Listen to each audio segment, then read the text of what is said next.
And we are live with another episode of the Keeg Talks. Today, the Keeg Talks, Scott Pilgrim Takes Off. I'm your host, Dimithri Perera. If you can see us live, you're watching us on twitch.tv/The Keeg Show or youtube.com/The Keeg Show. Or maybe you're listening to the podcast, wherever you get your podcast from. But if you're listening to the podcast, I mean, look, great for you, good for you, but you just can't see who our guests are. And that's okay. You can't see the time and effort that I took with these backgrounds. But that's okay. Podcast, live stream, digest us the way you want to digest us. But let me introduce my guests, for those of you who can't see them. We got DeMonster herself, Sami DeMonster. Sami, what's up? I love that intro. That was great. Thank you. Welcome back. Thank you. It's been a while. It has been. It's good to be here. It's good to be here. Yeah. I trust that since I've had you on the show last, you've just been binging Scott Pilgrim nonstop over and over and over again to prep for this episode. For months straight, I've just been binging it over and over again. Even before the show came out, I was anticipating this exact moment, this exact opportunity to come on this podcast. Good. How'd you know? Good. See, we all love a well-researched guest, you know? We also, it's been a long time. The skies have been red because Blu hasn't been here. We got Crybaby Blu. What's up, Blu? Hi. Wow, that was perfect. That was like the most perfect intro, perfect introduction. I know. I'm here to grace your skies, make it blue again, make your seas blue, part the sea and make it blue instead of red. What can I say? Yeah. See, that's what we need. We're missing a whole primary color without you. You are. What would you do without me? What would you do without me? We would just have yellow and red. And aren't those two ugly colors without blue? That's literally what Scott Pilgrim wears. Yellow and red. That is his main, yeah. And then Ramona has like blues and purples, right? Mm-hmm. We're already talking shit about Scott. Love it. Remember, guys, bread makes you fat. Bread makes you fat. Bread makes you fat. It's been a long time. I don't know what your guys' first experiences with Scott Pilgrim was, but me personally, for anyone out there who doesn't know, Scott Pilgrim was originally a comic book, like a graphic novel, a series of graphic novels, by Brian Lee O'Malley, and then they did the movie, which most people are familiar with. Yes, Sami does have the Scott Pilgrim comic in front of her. For those of you listening to the podcast, you can't see it, but it's there. I read the comics. I read the comics for free because I used to go into Borders. Oh my god. Sometimes I would skip class. R.I.P. Oh my god. I would skip class and go to Borders. Name? Okay, that is truly dating ourselves. If you remember what Borders is, people who are listening to it or watching this, you're an OG. You understand what Borders is. You understand the magic of Borders because it's not Barnes and Nobles. It was Borders. Yeah, I found a Borders branded book the other day at the thrift store, and I had to buy it. It's a relic. Absolutely. You gotta go to a museum.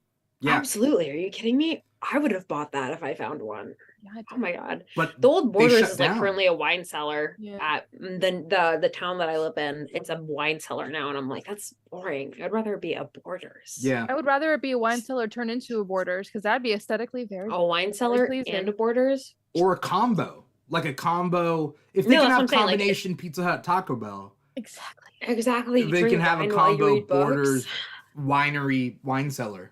Mm-hmm. Exactly. Well, I was the downfall of Borders, and I would just go in and I'd sit there and I'd read comics for free. You single-handedly ended them. I bankrupt them. Me, the one person. Yes. But it's true. I didn't buy as much as I read. I used it like a library. But the point being is I read Scott Pilgrim back then. Was very excited for the movie to come out. The movie came out. Loved the movie. Awesome. Saw it like opening night. And then it disappeared out of the public consciousness. Yeah. Right? And then I think about it regularly. Yeah, but like generally speaking, I really do. Me too. But that's us. We're weirdos. Mainstream public didn't have anything Scott Pilgrim related for so long. I literally I own 2 fucking DVDs. Sorry, I said a bad word. You could say it. own You could say it 2 here. freaking DVDs. It's not gonna One bleep of you them like is- on Scott Pilgrim.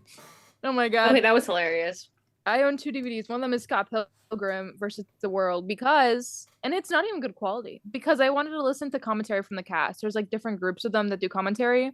Aubrey Plaza's group with her in there, she's so funny. Yeah. I love them. Truly. And like the deleted scenes they put in the DVD as well, but it has like green screen back though, but it's still pretty cool to watch. Yeah, that's fine, right? It's better than like the really janky like CGI animated, like when they spend just one day on the CGI. Yeah. Yeah, I'd rather just have a green screen, You know? honestly. It's like one day on CGI, it's already better than the Flash's CGI. Oh, You know? I haven't seen it. Those But I've type heard of deleted that. scenes, but yeah. Yeah. Sammy, how'd you get into Scott Pilgrim? Ooh, I don't remember when or why I first watched the movie, but I watched the movie like way after it was in theaters. Yeah. I have no memory when or why. It came out 2010. Okay, well, I was pretty young then, to be honest with you. Yeah.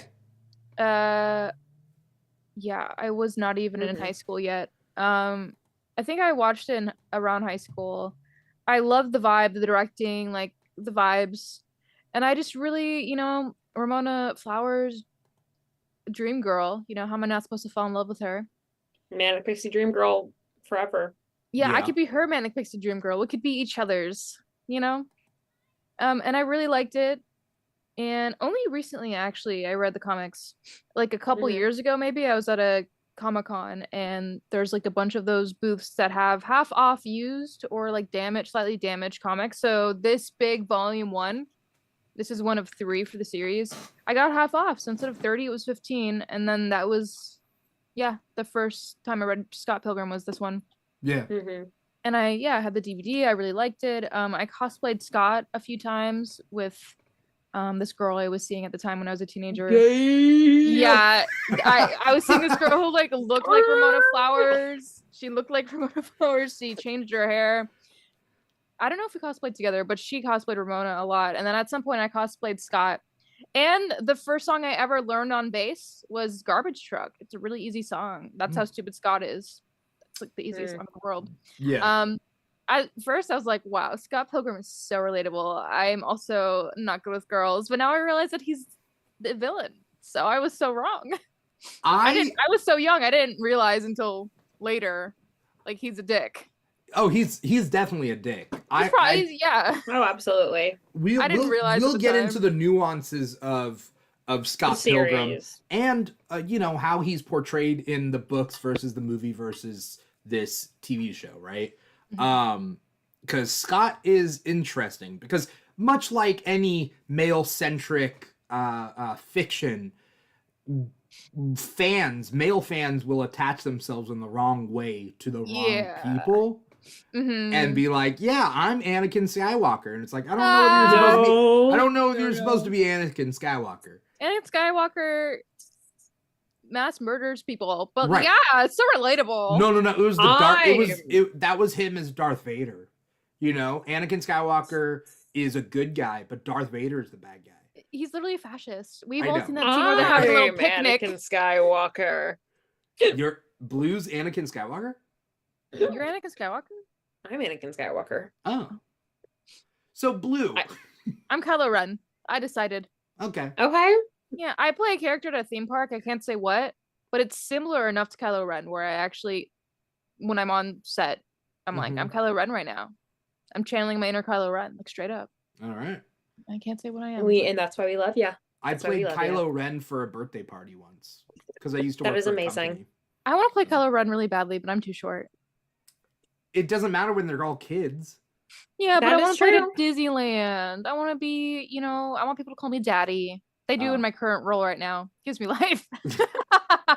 They have no idea I'm a chick sometimes. Sam, I need you to message me what character you're exactly playing. Yeah, well. You don't have to disclose it here. We'll but talk just say. about it. I'll tell you. I'll tell you later. Blue, I want to know how you got into Scott Pilgrim. And by the way, Oh. us talking about how we got into Scott Pilgrim, like anyone's allowed to get into anything at any time. You know, You could I have had just discovered it always yesterday. I did not just discover it yesterday. I discovered it way back when I was like 10 years old. I think I'd seen the first movie, had a huge, big, lesbian crush on Ramona Flowers before I recognized that. Mae Whitman, I had already had a crush on before, by the way. I had already thought she was absolutely gorgeous. So I had this huge crush on her. And I remember that was the first time I had actually like seen the movie, but it wasn't until much later, like I was in my 20s. Oh, why do I say it like in my 20s? I'm 22. Well, when I was like 20 years old, I revisited the movie and I decided to actually read the comics and experience it more from, I think, an adult perspective, because I feel like when you are younger, watching Scott Pilgrim is different than when you are the ages of the characters. It's so true. And I think that goes for a lot of media when you're actually the ages or older than the characters that you're watching. So for me, going back and seeing this, going back and reading the comics, and now now watching the show has been a very different experience for sure. But yeah, so when I was about probably like 10, 11, I saw the movie, I would say. And then when I was like 18 years old, I found out there was a comic book. It was based off a comic book. I was like, oh my gosh, this is based off a comic. And then I read the comic and I was like, this is insane. This is so different. And now we have the show. And I honestly can say that I was pleasantly surprised by how much I liked the show. Very surprised, for sure. I didn't know what to expect. When they said they were doing a cartoon version of the show, all they were like really advertising was that the show would be just the comic book. It'd just be an expansive version what I thought too of everything. It's just animated. And like, that's fine. I was like, okay, maybe I'll watch it. Maybe I was. I don't know. I read the books, so why do I need it now in motion? Is that something that I needed? But the twist that takes place at the end of episode 1, which we'll obviously get to in a little bit, changed the whole thing. To be fair, what got me to watch this show at the time that I did was an article saying that there's a big twist. And I'm like, what? And so I started watching the first episode and my anxiety got to me. I was like, where's the twist? Am I missing it? Am I missing the twist? That's really funny. Where's this twist? Is it in the background? What's going on? What's the twist? Is the twist it's voiced by Jesse Eisenberg instead of Michael Cera? I don't know. Oh my God. You know? Like, what's the twist here? Toxic. And then I was like, okay, fuck it. I'm just going to look it up. And so I looked up the twist and I was like, oh, cool. I'm going to continue. I'm going to watch this. All right, great. I went in blind. I also thought it was just going to be like the same thing as the comics. And I only read the first 2 volumes. So I was like, oh, like I'll finish off the series in visual form. And then as the first episode was going, I was like, this is similar, but like different in a way that I don't really like. Like the jokes are kind of off. At first, I don't know why I didn't really like the way that the voice acting was sounding. Like I don't think it's anybody's fault. I think it was maybe the way it was mixed or the way maybe it was directed, and not all live action actors can translate directly to voice acting. I don't know what it was. I couldn't pinpoint it, but the voice acting sounded a little bit off to me. And then like it was similar, different. I was like, this is weird. And I had no idea there was a twist. And then I was like, what the fuck just happened? Right. I was like, shit. And then, there's a couple weird jokes in there that I thought were trying too hard.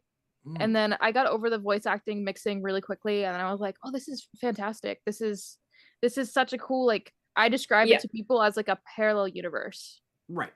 It's an alternate timeline. Right? I didn't know the time travel element until obviously. Oh yeah, that was amazing. So, it was so good.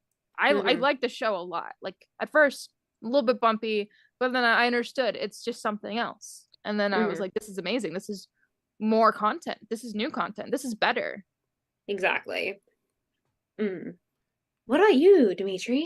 What about you, Keeg? What about you? I'm not. What about you? Look, the Keeg is the show. Every time he says this. It'd be like, call me Coca-Cola, because the Keeg and Coca-Cola, they're 2 really big brands. I'm going to call you Coca-Cola from now on. Will you respond? I know, we're just going to call you Coca-Cola. All right. Our little Coca-Cola. Call me Coco. When I see you in December, I'm going to be like, my little Coca-Cola. I wouldn't stop you. Oh my I gosh. you know. You're like, um, it's like with- that joke about me being the Silver Surfer going around. Oh my god. what's You've the been cast joke? as a Silver Surfer? You got cast? Yeah, I don't know if you know King Lion, but he made a video where he's a really good friend of mine. He made a video of me being cast as the Silver Surfer because there is a photo of me on a surfboard.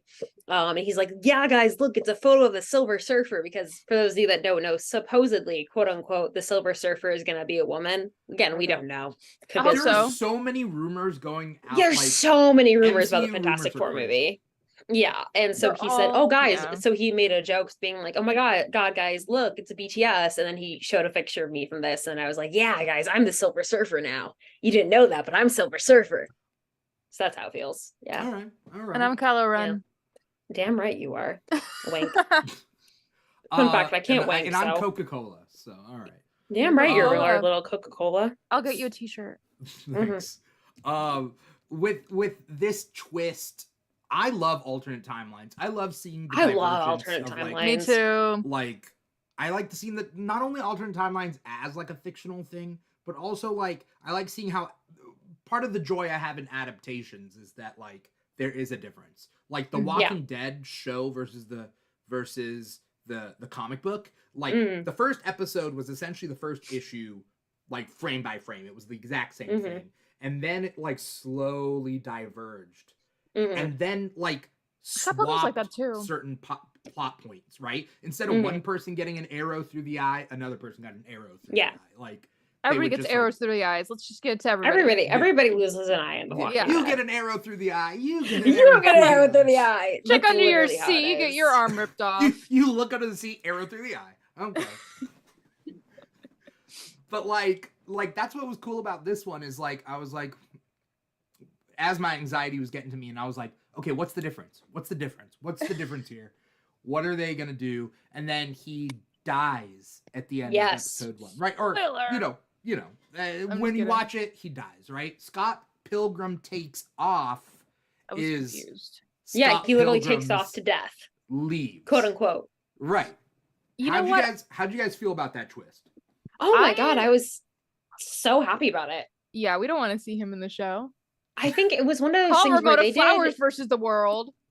Ramona Flowers helps everybody overcome their issues. Michael with Cera, exposure. fuck Michael Cera. I'm not kidding, Michael Cera. If you somehow end up watching this, we love you. You're incredible. No, he's great. Alan. No, but I think for me personally, they did such an excellent job when they promoted this show, making it seem like it was going to be like a word for word adaptation of either the movie or the comic. So when, you know, in that last moment when you see, oh my gosh, Matthew Patel is there, he's fighting Scott, he's about to fight Scott, oh my gosh, and then Scott loses. It is such a shock, not just to the characters, but to you as an audience member. That is what solidified my interest in it.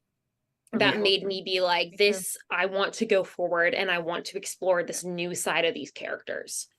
And I feel like it's adapted differently in a way that could not have been adapted in the early 2000s for me personally.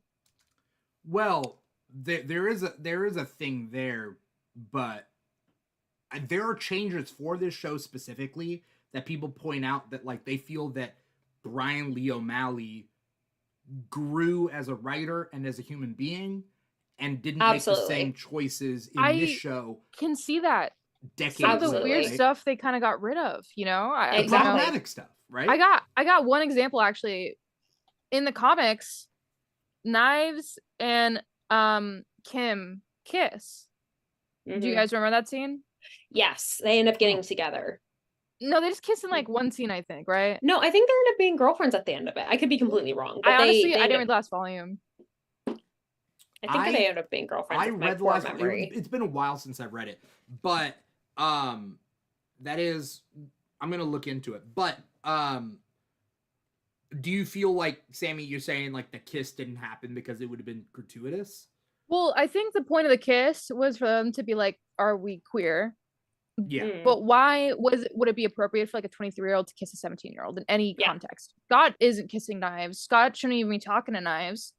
And it's weird that Kim would kiss a 17-year-old. Yeah. So what they did instead to be like, let's have these two girls kiss to see. Kim instead kissed Roxy, which makes more sense. They're age appropriate, and Roxy is queer and is like putting out feelers for everybody around her, essentially, including Kim. So Kim's like, I'm not. Oh, maybe, and then yeah, and they're for like, me oh, personally I feel too. I feel like how that was they a better handled Scott dating Knives in the show is a lot better than how he addresses dating her in the movie. I feel like he definitely almost describes it almost more as like, yeah, this isn't okay in comparison to the movie where he's just like, yeah, whatever.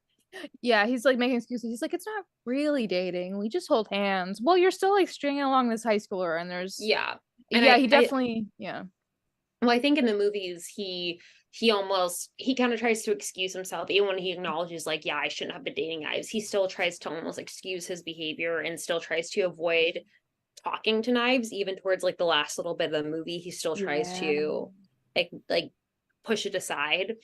And yeah, I think that is part of why I think that makes the show so much more adaptable to what like today's audience and today's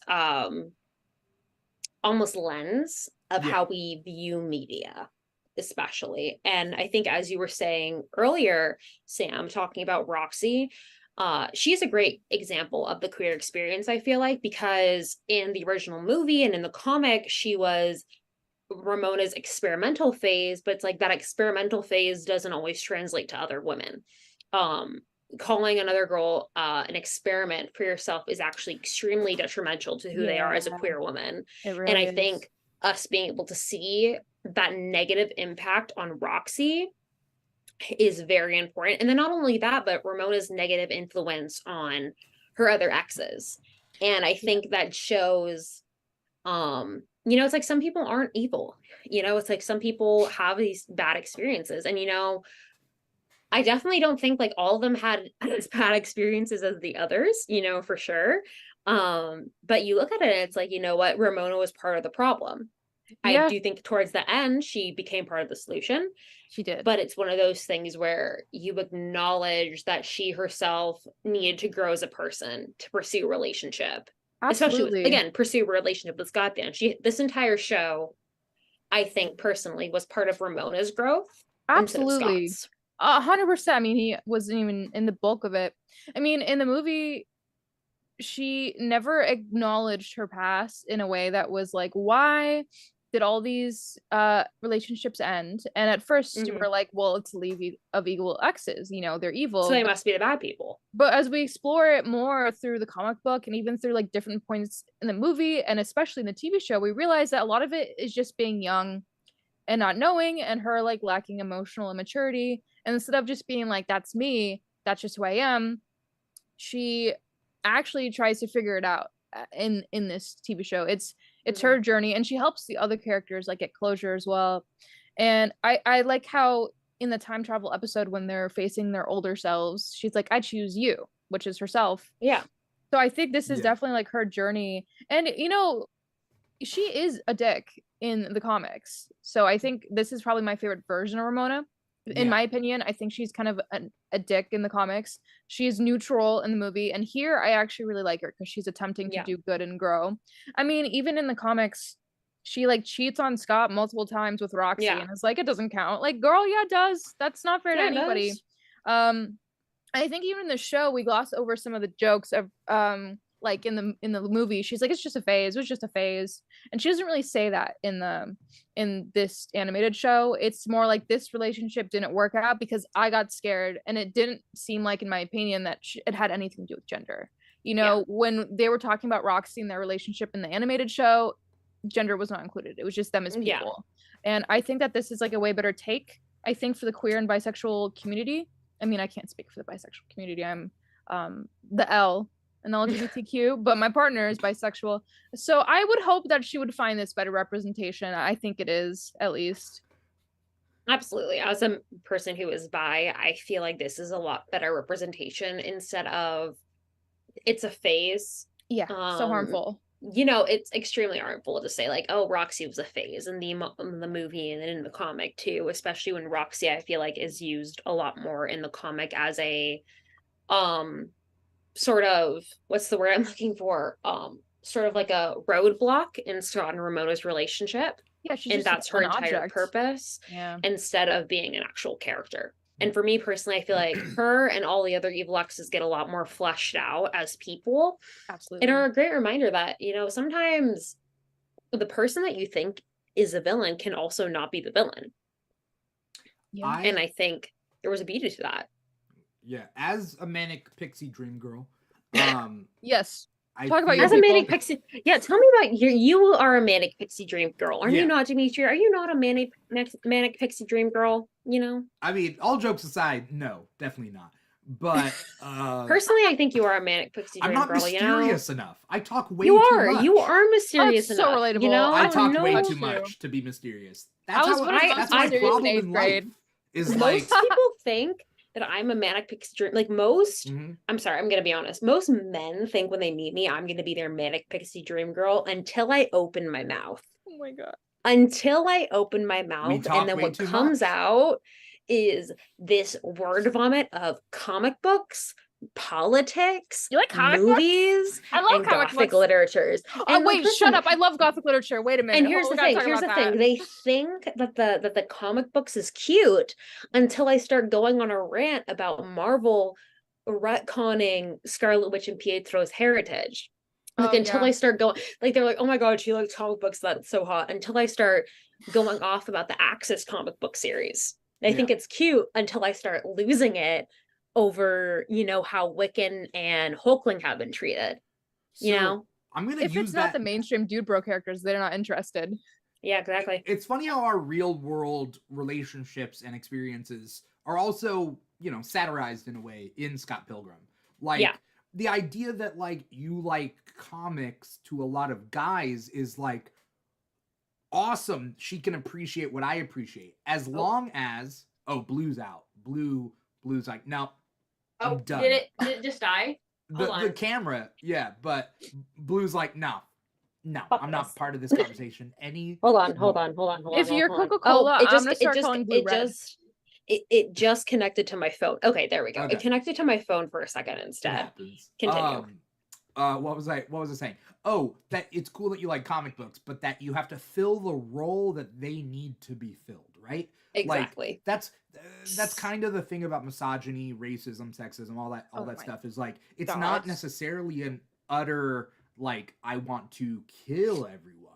It's do you fit the roles that I have in my head about your existence, right? That is so true. When I used to work at a comic shop, true. people would mansplain to me things. Right. Oh, well, all because the time. their role Same. for you is You want can't to know more than learn- them. You want to learn and you want to learn from them, right? That they Yeah, have you're not allowed to Exactly. learn. You're not allowed to know more than them. I was once at a convention and there was a guy dressed up as like a Red Lantern. I was like, and I was dressed up as Supergirl. And I was like, I love Red Lanterns. Like Supergirl's a Red Lantern. And he's like, oh, I mean, I guess she can. Haha. And I'm like, she literally is a Red Lantern in New 52, bitch. Yeah. She is a Red Lantern. I'm telling you. No, I'm It's just. funny- It wasn't 52, but it It's was funny just because Scott's relationship to Knives is predicated on this fact, like this old relationship is predicated on that she doesn't know as much as him about any of this stuff, and she's there to adore him. Yeah, he just wants someone to worship him. He's so pathetic. Right, it's the insecurity, right? Scott Pilgrim's and- pathetic little life. So And for me, I think that is a lot more obvious in this series for sure, in the show. What? Knives is like She's better. adoration towards. She also got a lot of growth outside of Scott. Well, the reason for that, and by the way, I should note that I just wanted to give everyone a timeline. The first Scott Pilgrim book came out in 2004. I don't think the book had been finished by the time the movie came out. Yeah. I heard that. The first book came out in 2004. The final book came out in July of 2010. In August 2010, the movie came out, but the movie did not have the final book before it was written. So there was a thing there. So we're dealing with 2004, 2010, and then now 2023. There's obviously been a lot of growth in the 19 years since that first book was written, right? It's so I feel true. old. But Everybody got closure in this series. They all got closure. I think the reason why they all got closure and the reason why we can see things through a different lens is Scott Pilgrim is taken out of the equation. Because when Scott Pilgrim is the center, he is main character energy, he is the hero, everything. He can do wins no all wrong, the time, right? The X's are bad people. And that's it, right?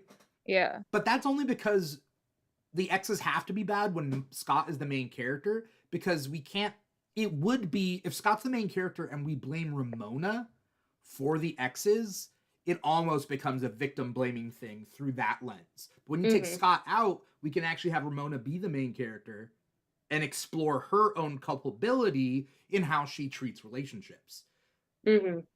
Right?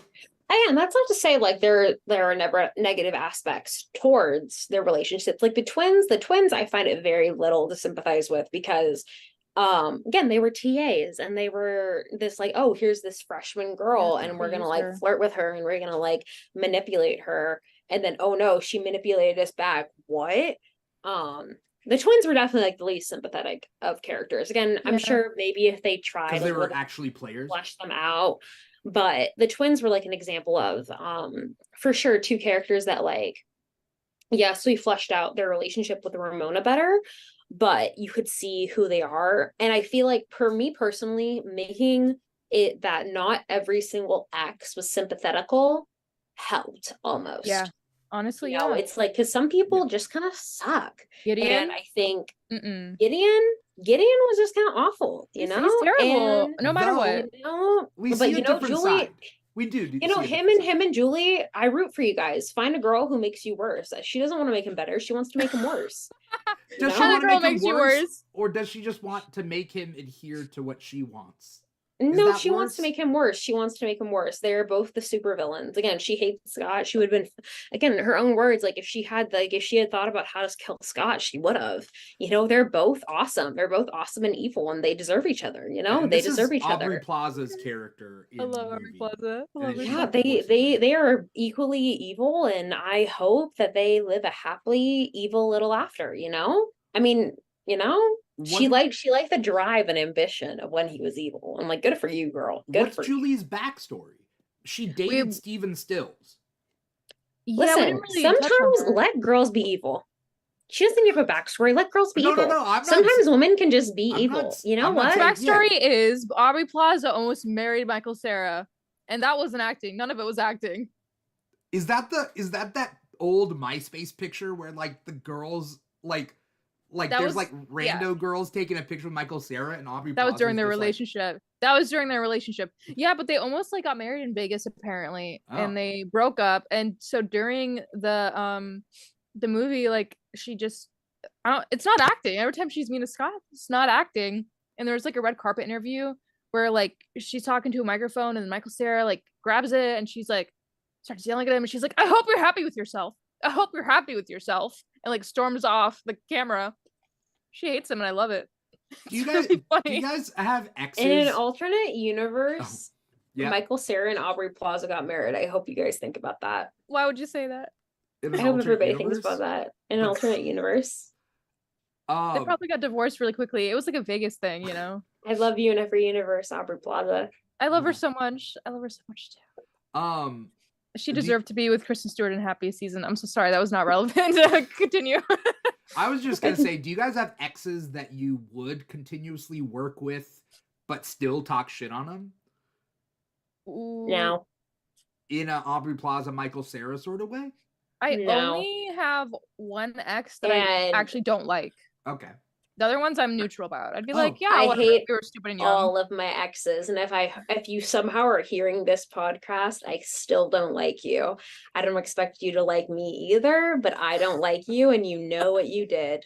You know what you did, Grace. You know what you did, Alicia. You know what you did, Blake. You know what you did, Blade. You know what you did, Anthony. You know what you did. One of my exes is now like low-key dating someone who's like an internet personality, and when I saw that, I was shocked. Pour one out for them and the internet personality, because if you're an internet personality, damn. Yeah, well, I can't say that we're internet personalities. Well, this person, when I dated them, they were not cute, and now they're like really glue up, and I was like, good for you. You still did some terrible things, and I want better or worse? This is now a relationship podcast. but we're gonna tie it in with Scott Pilgrim. I mean, No, I no. wish they didn't. I wish they didn't glow up. I like to win. I can be honest that I glue up every single relationship. Okay, I glue up every single relationship, and maybe that was like the anxiety, Are you Scorpio but in your big three or Gemini in your big three? no, but I'm a Leo rising. Okay, that does explain it. Yeah, I'm a Leo rising. I'm a Libra moon and I'm an Aquarius sun. I think I'd be like the Blue Power Ranger. Go Power Ranger. I would be the Red Power Ranger in every single universe. I am the Red Power Ranger. If I got to choose don't my know own anything color, about it'd be them. purple. But that's Well, a separate thing. There's Ranger Academy right now, by the way, going on, which is about the school they went to. Pretty cool stuff. Yeah. You know, we're not talking about Hogwarts houses. We're talking about what Power Ranger you are. This is the next step. This is the evolution. Listen, I don't care. System. Listen, the whole like, oh, I'm a purple Power Ranger. Shut up, Dimithri. You're either red, blue, I picked black, blue first, yellow, and then I said pink. purple. And Which you said, one "Shut am up." I? Which one am I? I don't know anything I about feel them. like you're a black Power Ranger. Really? What does that mean? Dimitri doesn't agree. I'm seeing. Sammy, what's your favorite color? I have 3. Okay, what are your 3 favorite colors? Black, red, and green. I can see red. Cool. You're I black. mean, I was gonna say yellow. Like, I thought yellow. You're gonna like, say yellow because she's gay. what? I'll take it. Yellow's not gay. Anyway, all right, we're getting off topic here. I was gonna ask you guys whether you could have a whole 7 evil exes in real life. Absolutely. No, You could have a I've 7 only evil really exes, had me. like flings, and honestly, I think I was a dick a few times. I was kind of like Ramona. Like, I mean, yeah. That was perfect. Yes, you were. I can honestly say, again, if you were listening to this podcast and you used to date me, because I got tea on you. I have tea on you. I have tea on you. I'm kind of scared of you, but I like it. You know what? Hey, Anthony, if you're listening to this somehow, tell me how it was with Nick Gore's sister in the dungeon. What is that? What? Okay. Dungeon? So this is getting away from us. Anyway, 7 evil exes. My 7th one could be Gojo Satoru from JJK. I don't have 7 evil exes or really 7 exes. I've had flings. Yes. I've had long-term flings. I don't What think about you, any of my Dimitri? exes. I don't think any of my exes would care to team up. It'd be more likely that somebody I've dated, I would be one of their exes in a team. You know, I could see that. You know? I feel that same way about myself. Listen, I'm the kind of person where if I see a red flag early on, I'm dumping you. Like, I really pulled the plug a lot. There was a couple times where I let it went on too long, and one of them was like, I think my one evil ex would be that one that I like didn't see the red flags because I was young and they were like a bit older. They're a dick. Yeah. I hope you see this. So it's kind of funny because this book came out a long time ago, this movie came out a long time ago, that we were also younger back then.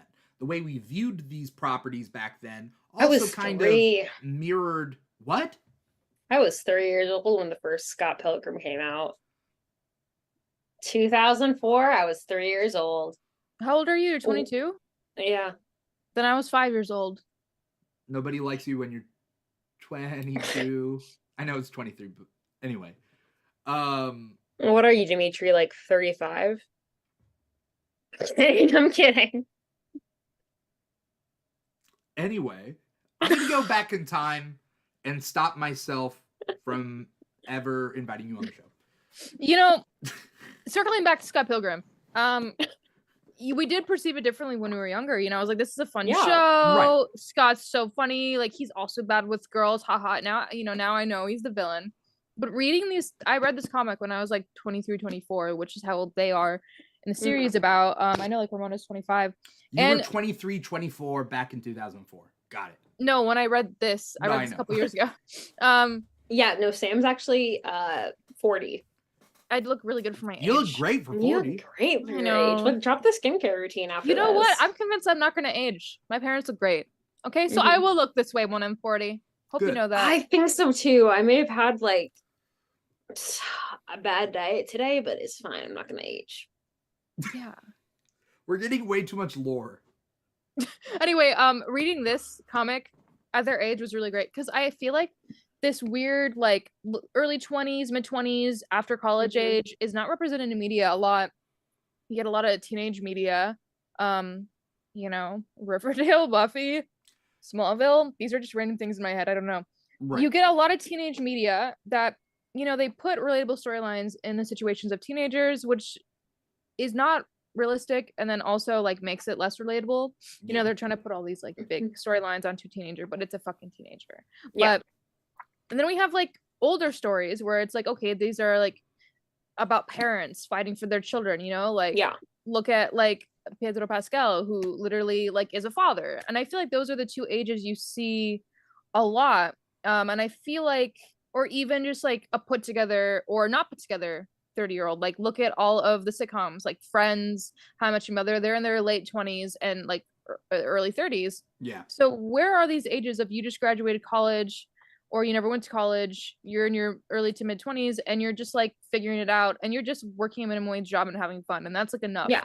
Because when I was reading this, I was working in a comic book shop. I was very lost in life.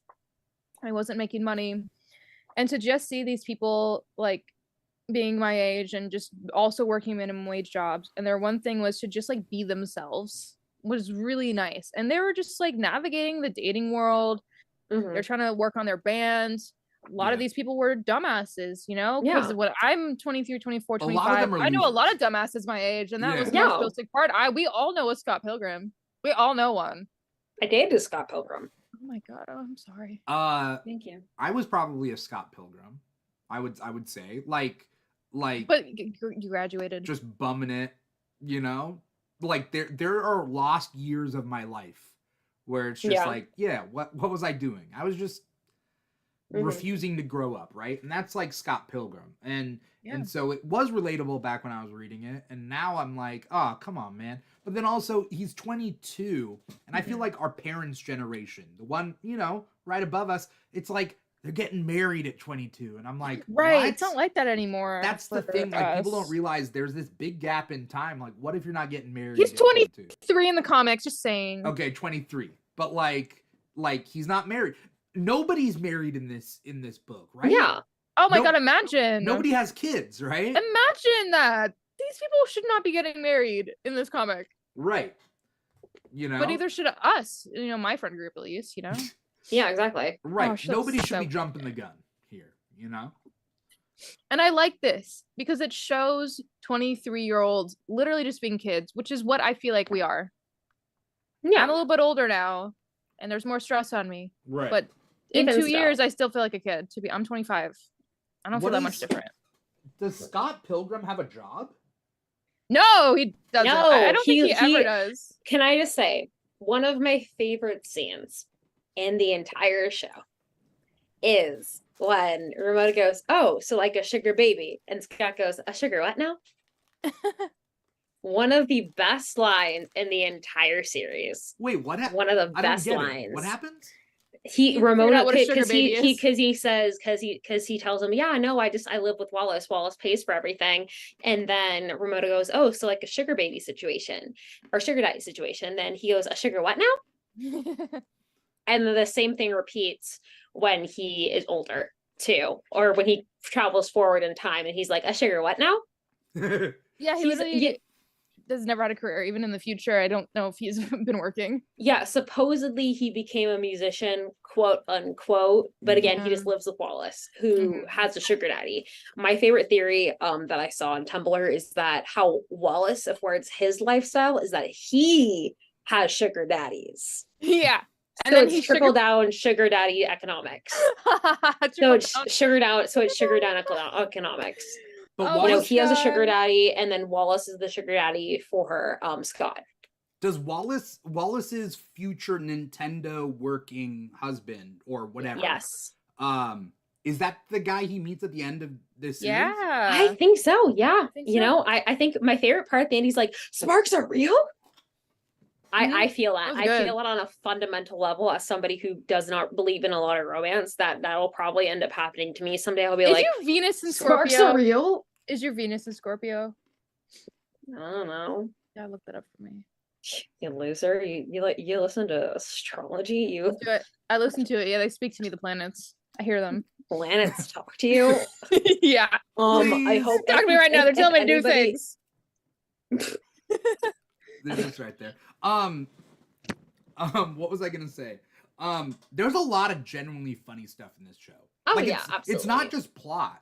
There are things that made me laugh out loud. Oh no, absolutely. This show is hilarious. Like, I- yeah. When Ramona goes, I would like to be friends, and Roxy goes, with benefits? That made me cackle. Yeah. That had me that had me for a good couple minutes for sure. I was like, that is perfect. That it was, and I think to me that is a big show of like, if voice direction is done well, big celebrity voice acting can be done really well too. Well, she's a voice actor. She's Katara Yeah, from May Whitman. Avatar. Yeah. And She's Amity. Tinkerbell. She's Tinkerbell. She's Amity from Owl House. She plays a lesbian there too. She's Tinkerbell. She's a lesbian voice apparently. She's Katara Yeah, she's Yeah. Katara. in She's Avatar. Katara. Avatar, May the Whitman. last Airbender. Mm-hmm. Yeah. And she, mm-hmm. But I mean, I love the fact that like all these actors came back for this. I I love do that too. so much. I don't think And I think that shows everyone like a came back. love. I think that everybody came back. Brie Larson unfortunately couldn't sing because again she Okay, was it sounded doing different. the Marvels during it, but I'm completely blanking on the original name of the band. Sorry, my brain Oh, right that now sings that song. I forget. Yeah. Yeah, I don't know either. Great music. I'd like to point out great music. Metric. So the lead singer from Metric came back and she performed the song for Envy. So I felt like that kind of came full circle. You know, it's like she was singing for Envy and then Envy sang her song. You know, so it kind of came full circle. But it was awesome to hear everybody come back, and I feel like that shows just how much they love being a part of that movie. They always too. talked about how much they loved it in future interviews. They had that table read for the 10-year anniversary during lockdown over Zoom. Yeah. Which was just, it really just shows how much they love it. I really think that Edgar Wright, his physical humor, his directorial style, gets the most. There's a couple of directors that can really squeeze the blood from a stone, right? Like, James Gunn is one of them. Like, actors who work with James Gunn are people that you were like, they're not going to do much, and then they do 150%, and you're like, where did that come from? It came from James Gunn. And James Gunn drew that. Edgar Wright, I feel, is also another one of those directors. Yeah. I'm a big fan of his work. I do want to read my brain out, going Edgar Allan Poe. What's that? I'm a loser. My brain going Edgar Allan Poe. I'm a loser. I also love Gothic literature. The joke of Edgar wrong was hilarious. I remember that. That was a time. That was a time. I remember that. In this episode, in the episode where they're doing the Hollywood set, the director of the Scott Pilgrim movie in the show looks just like Edgar Wright, and I thought it was just gonna be like, oh, he looks like Edgar Wright, but then his name is Edgar Wrong. I didn't catch on to that. The fact that he also directed Sing in Sing 2. He did? Yeah. Who? Edgar Wright? Edgar Wright, he directed Sing and Sing no 2. Yeah. Really? I'm pretty sure. Or he like produced it, one of the two. What the heck? That is He did Last Night in one of the Soho, two. which came out recently. No, Garth Jennings did Sing. But then he was part of it. I saw it earlier. Let me I mean, Edgar Wright has done so many different things. I mean, he was the original director of Ant-Man before they... Yeah, Really? he was. He did Last Night in Soho. That was great. Obviously, Shaun of the Dead and all that stuff. Pilgrim, Hot Fuzz. I don't see anything that's animated besides Scott Pilgrim. Maybe as a producer. I think he was a producer. But also makes sense that he produced Sing. I don't think he didn't direct Scott Pilgrim, the animated series. He was also just a producer. Yeah. Yeah. But he still, I feel like, played a pretty influential role in it. He was an executive producer for Ant-Man. Yeah, because he was originally like... I don't see anything for Sing. Yeah. I thought Oh I no, saw he him earlier. voiced something on Sing. Mm. Yeah, he had a cameo in Sing. Wes Anderson also, and Spike Jones. So Wes three Anderson was in Sing. just voicing a character. Yeah, Bono being in Sing 2 was one of the most insane things to ever I have never happen. sing Sing, so I don't like I Sing. love Sing. I think I- it's so funny. But what was I saying? Oh, Edgar Wrong. The whole Hollywood thing. Young Neil was super funny in this. Young Neil. He sounded like he was drunk the whole time. He was not. I loved He it. was I not loved there. it. Listen, I feel that though. As somebody who was his age once, I'm like, yeah, absolutely. And the waking up being like, did I write this? Yeah, I wrote this was so relatable. It was so relatable. It's like, did I write this? I don't know, but I'm gonna do it say I did anyway. That was so relatable. That I'm was a hilarious. screenwriter. I'm a screenwriter. And I feel like there's so many, like people that I know that are also like that too, where I'm sorry, I'm gonna diss right now. They'll write one thing and be like, I'm a screenwriter, I'm an actor, and it's like I know those people. You know? Good Yeah. thing I don't say I'm a screenwriter. Yeah, you shouldn't say you're a screenwriter. You're the Keeg. That's what you are. You're the Keeg. I know somebody who's I'm like- also a writer. But You're okay. the Keeg. You're not. I'm you're not the Keeg. You're not. He's You're not- Coca-Cola. He's you're not- Coca-Cola. You're not a writer. You're not a director. You're not an actor. You're the Keeg. I know somebody who's like Accept Scott it. Pilgrim in real life, right? I know someone who's literally Scott Pilgrim in real life and does exactly what you're describing right now.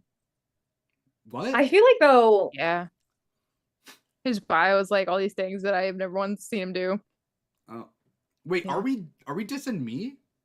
No, I'm not Is talking this about play you. about me? No. What's the meme? Is this fucking play about us? Wallace's character though, Oh, he's colder in this one. He he's does not care. he has gotten so much better. Like Kieran Culkin, he knew what he was doing and he just kept on going with it. And I love it so much. I love when Todd fell in love with him too, and he was Oh, like, that was such "I'm a in good love part of with it. him. I'm in love with him." And then he's like, "You're not in love with me." And then he was just cold, but then it still continued. And then Todd is like, "You're Wallace's roommate. What does he like? What's his Yeah. favorite fruit? What's his favorite color?" And I'm like, I love that. I love that so much. Kieran Yeah. Culkin like took the backbone and he just kept on going with it. And you could tell. I think that's another thing too, is you could see how easily these actors really do love these roles because they slip so easily back into them. You know, I feel like it didn't seem almost like they'd been away from these characters for too long. They all seemed like they were just super ready to get back into them. Yeah.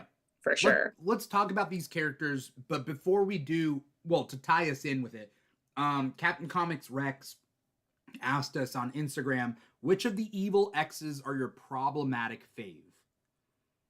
Do you guys have a favorite X? Evil X? Oh, that's so complicated. I mean, as a gay woman, I mean, how can I not choose Roxy? I think Todd. You like Todd? I solely think that is I like because Todd. of Brandon. I have a very, very, very big crush on a certain man called Brandon Ruth, and I've always had a really big crush on him. I had a crush on him when he was Superman, so I think that played a really big factor when I watched him in Scott Pilgrim when I was younger too, and I saw him and I'm like, he had the frosted tips, and I was like, Awooga? I like him too. I don't I was like him like, as womp Superman. womp. I don't like him as Womp Superman, but I womp, like him Brandon as like Roth. a lot of other characters. He was in the CWDC universe too. Yeah. As the Atom, right? As Ray Paul. Yeah. I don't Yeah. know. Well, he was I originally can't supposed remember. to be Ted Cord, but then Really? they wouldn't allow. That's why the Atom in I didn't know that. Arrow has mechanical devices and all that stuff. Like he Hmm. was supposed to be Ted Cord. They just weren't allowed to use Ted Cord. They were like, okay, the Atom is essentially Iron Man now. He kind of And- was giving me, yeah, I mean, he's Ant-Man. Right. But like he's not. That's the weird part. He That only was- learns that to was- shrink later. Like Yeah. in the first season of the Atom, like Ray Palmer, he has an Iron Man outfit, and that's like it. Yeah. Yeah.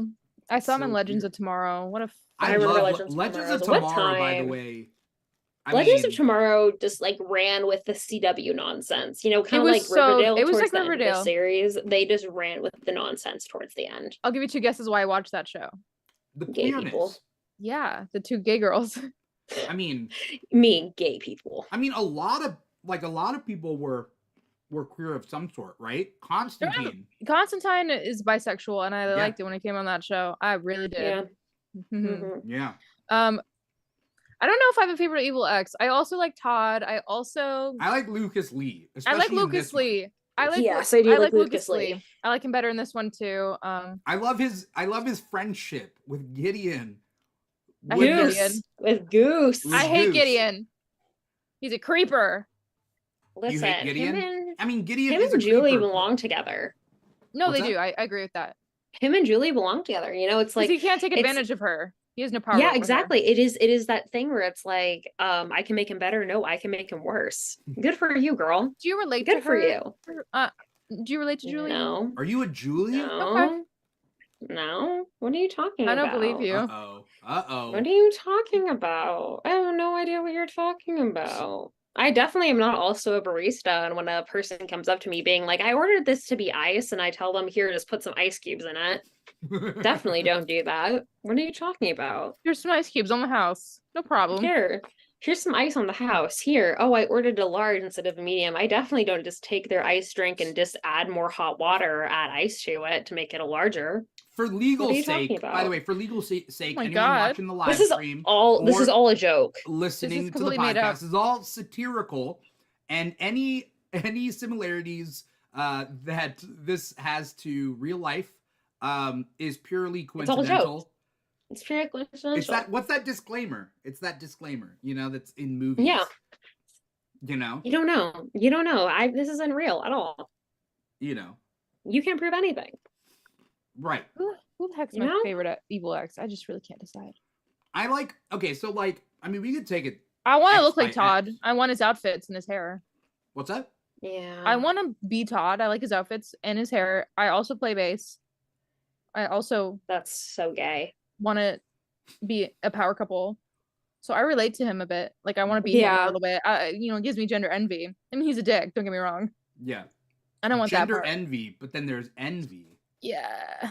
Envy out. Him and Andy deserve one another, okay? They do. No, I don't think he They deserves do. her, or the other way around. I think he's better off without her. I think that Envy needs to find somebody that like can melt her heart a little bit.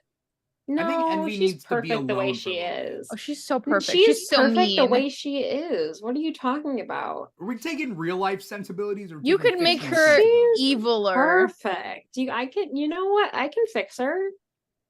You can make her Just worse. saying. I can fix her. There's gonna be a sequel, and that's Blue Rex, the Scott Pilgrim universe. I don't Yeah, have a favorite exactly. ex. I don't know. What about you, Coca-Cola? Yeah, Um, Coca-Cola. No, The Coca-Cola? mine's Lucas. In this, Yeah? it's Lucas. Yeah, he's great in this one. Mhm. He's really. Oh, he's fantastic. cute. Chris Evans.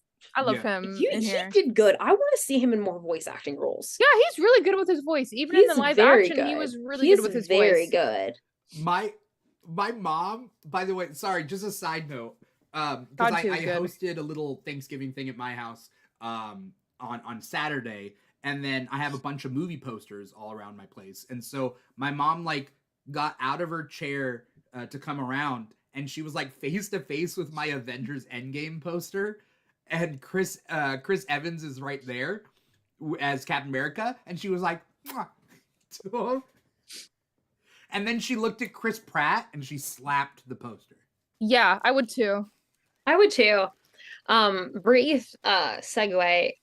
Looking at the beauty of the animation of the Garfield movie, absolutely stunning. And then Garfield opens his mouth and it ruins everything. He doesn't sound like Garfield. He sounds like Chris Evans, white man. You mean Chris Pratt? That's what I meant. Chris Pratt, white man. I like That's Chris supposed to be an Evans. orange cat. I like Chris Evans. He married Alba Baptista, the main character of Warrior Nun, which is one of my favorite shows ever. Oh, that is one of your How favorite gay. How gay. I like it so much. And Alba Baptista is Portuguese and Brazilian, and I'm Brazilian, so She's so hot. I Not like a love sexualized that woman, but Yeah. She's so stunning. Everybody with Portuguese last names is hot. She's so stunning. That's me. That's me. That's not me. I have a color for my name. I Red. like to read. So Have y'all ever seen Slap on Titan? no, what's Oh my god. Never mind then. I can't make that reference. all right? You know, Um, Do you guys have a least favorite X? let me tell you something real quick. the twins. The Yeah. twins were boring. Gideon. The twins Yeah. were boring in the movies, and they're still boring in the shows. They were really boring in the movies. Gideon, I Yeah. mean, Gideon's like evil.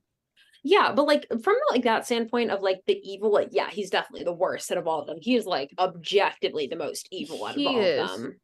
Yeah, the twins though, Objectively, the twins are just boring. yeah, they are boring. I think they could have rolled more with it. I think they could have explored, like, especially with how they talked about it in the show of, you know, she was a freshman in college and they were Yeah. TAs. I think they definitely could have explored that dynamic more if there's almost a power dynamic between this young girl who's a freshman and these two people who are in more of authoritarian positions of power than her. They had a better job of exploring that, but Yeah, they didn't talk didn't, about and it. so it continues to make them kind of like they are like the weaker exes. They're kind of just the most boring out of all of them. And then you introduce them like they're the reason why Scott can time travel. They have this super cool robot, so there are these opportunities, I feel like, to make them super interesting, and they tease that, but they don't run with it.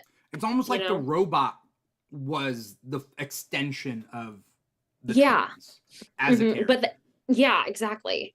Mhm. I think they should name the show Scott Pilgrim and the show where everybody got closure. Yeah. ... Except for the twins. The only Yeah. reason people could get closure is because Scott Pilgrim was taken Died. out of the Yeah. spotlight, right? This show was about Ramona, and I love that. It was not Yeah. only about Ramona, but it's also about her exes, right? Should I dye my hair Mhm. pink? I could dye it right now. I have pink hair dye in my bathroom. Don't do it. Don't fry your hair. Can I just say, Oh, I'm I don't have sorry, to fry them Ramona's hair is so Oh, how's it not crispy. falling off? How is it not Ramona's falling hair off? is so crispy. Every episode she was dyeing. She wasn't I just love dyeing that they it. showed that. She was bleached bleaching it. She was bleaching it every episode. I Okay. know, like, celebrities who have to do that for roles, they like literally lose their hair for years and have to wear Again, wigs. couldn't even wear a wig. She just like full blown. I was like, girl, your hair is crispy. I know that is like crunchy whenever you touch it. That's like straw. In It's real coming off of her. life. It's falling out. There's no way it's not. I like how they started every episode with her changing her hair color. I And really it's like say- that. Is it in the comic or is it just in the movie where she says she dyes her hair different every week and a half? Yeah, I think it's in the movie at least. Yeah. Also, I have blonde hair, which means I could just put pink over it. I don't need to bleach it. Yeah. Well, good luck with that. I want to crest. read out. Like, damn, I want to bro. read out a chat, Huh? and I'll have something to say about this. Mirage Leonardo. What's up to Mirage Leonardo? It's first time chat. Mirage Leonardo says, "I've seen people claiming that the show is better than the comics, and I'm like, they need to lay off the crack pipe and reread the comics from completely doing a 180 on the characters' personalities to retconning the events in the books." So, what I have to say to this is, I think it comes down to what you're looking for. What we had mentioned earlier is that the books were written in 2004. It was written, like, the couple of books were written between 2004 and 2010. So, they were great, and they were a product of their time, though, right? And so it depends on what you're trying to look for. If you're looking for one main protagonist, the books, obviously, it's expansive, Yeah. but Scott Pilgrim is the central character. Any growth that he does he have growth? Does he not have growth? I don't know. But it's all about him. It's his story. The characters revolve around him in a Scott-centric solar system, right? But, like, what the show was trying to do, and of course it was retconning the events in the books, because that's the whole point of the alternate timeline. Right. Retconning things, That's right? literally the reason. I think people throw on that word too much, especially like it's a negative thing. Like Yeah. this is Also, it is a different timeline. It's a different timeline. Yeah. That's the point. I mean, it's It's- just something new. It's new content, and also it aged Very poorly. Well, I'm just saying, like, There are poorer aging out there with other things, Yeah. I would say. for sure. You know, I mean, I think the point is that Scott Pilgrim is the protagonist, but not really the hero. Yeah. But you know, the series has Right, you're evolved, right. and not everybody wants that. I think a lot of people were upset that this is called Scott Pilgrim, but he wasn't in the show. But I don't think that's a bad thing, because Scott Pilgrim is actually concept. He is the motivator of Ramona. He's a concept that drives the plot, even though he's not actually like a main character in this. Yeah, thing, exactly. which I don't have a problem with. I also heard people were upset that this was advertised like a direct adaptation of the comic. I think it was a pleasant surprise. And why do we want 3 of the same things essentially? I didn't need exactly. I didn't need a direct this is adaptation better of in my comics. opinion. Exactly. I I don't better than need the a direct original. adaptation. I don't know if it's better than the original. Oh, sorry. And I was just to say, I feel like we get so hung up on like this needs to be exactly the same. Like, no, it doesn't. It does not have to be exactly That's what the people same. have with comic book adaptations. They And, get like, so upset. As a huge comic book fan, I know that a Batman movie will be different than the Batman comics. True. And if Yeah. I want an expansive Batman universe, I'll read the comics. And sure, it kind of sucks when you get a Batman movie and it's a complete 180 from who you think Batman is supposed to be.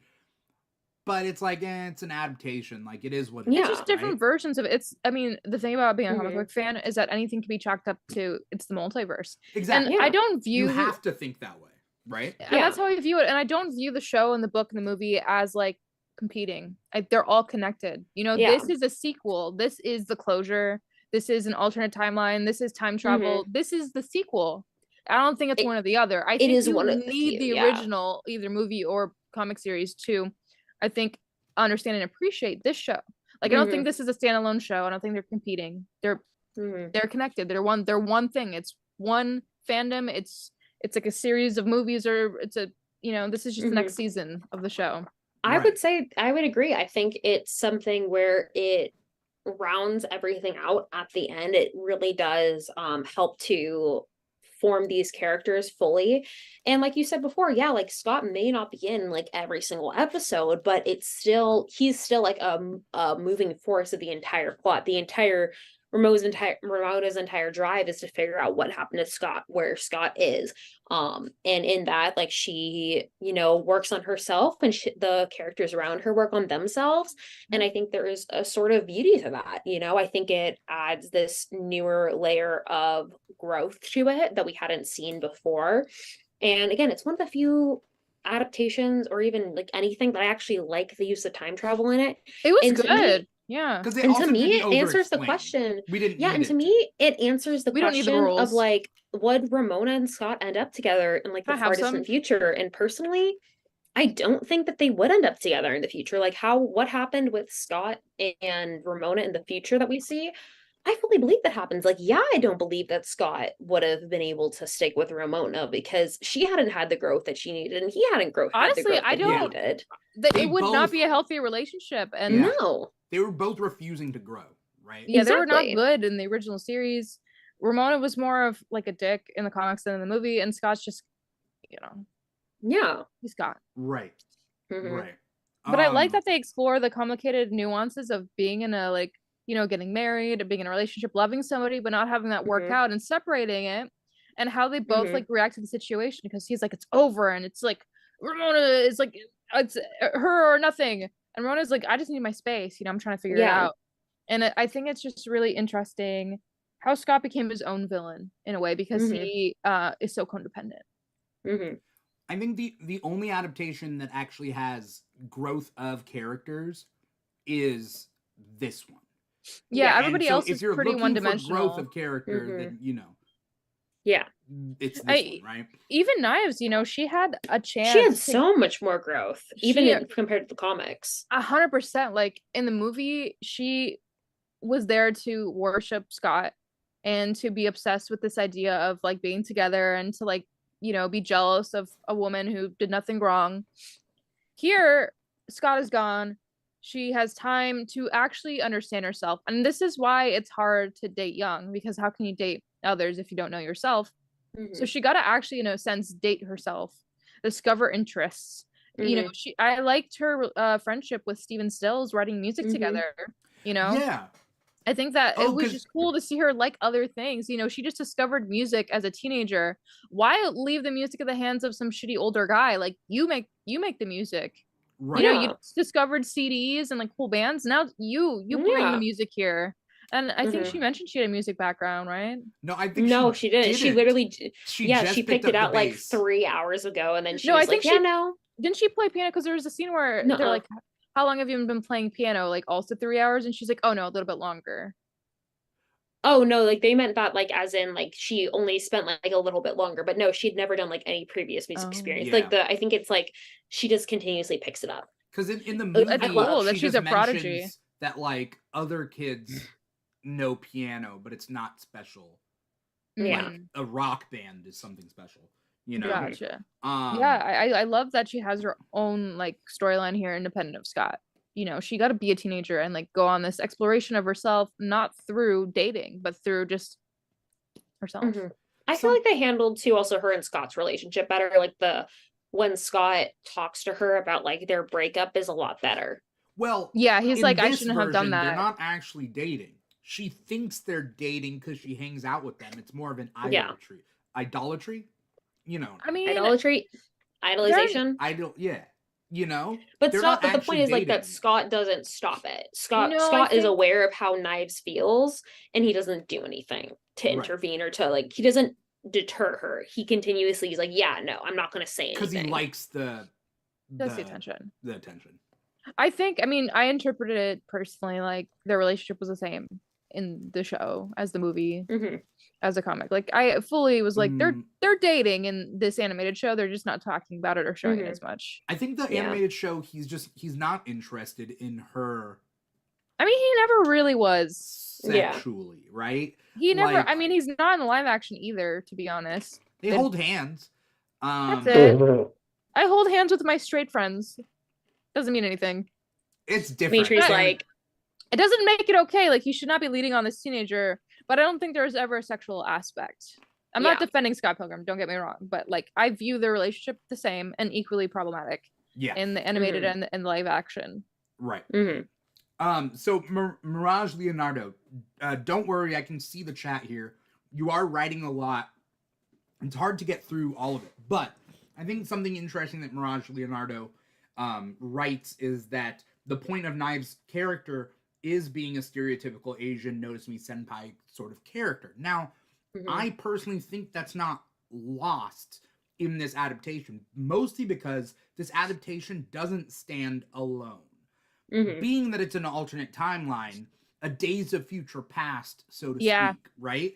It is somebody traveling back in time, changing the timeline. You know, Scott Pilgrim Takes Off. We can say that like Wallace was made more of a dick. Like he was way colder. But the reason we're saying that is because we're able to. I'm not saying it's bad. Love him. I know. I'm just saying, like in general, love Wallace. Wallace did great. You get to see him really indulge his selfishness, but the point being is that like this they're fleshing these characters out more. It exists as it's meant to be metatextually an adaptation, right?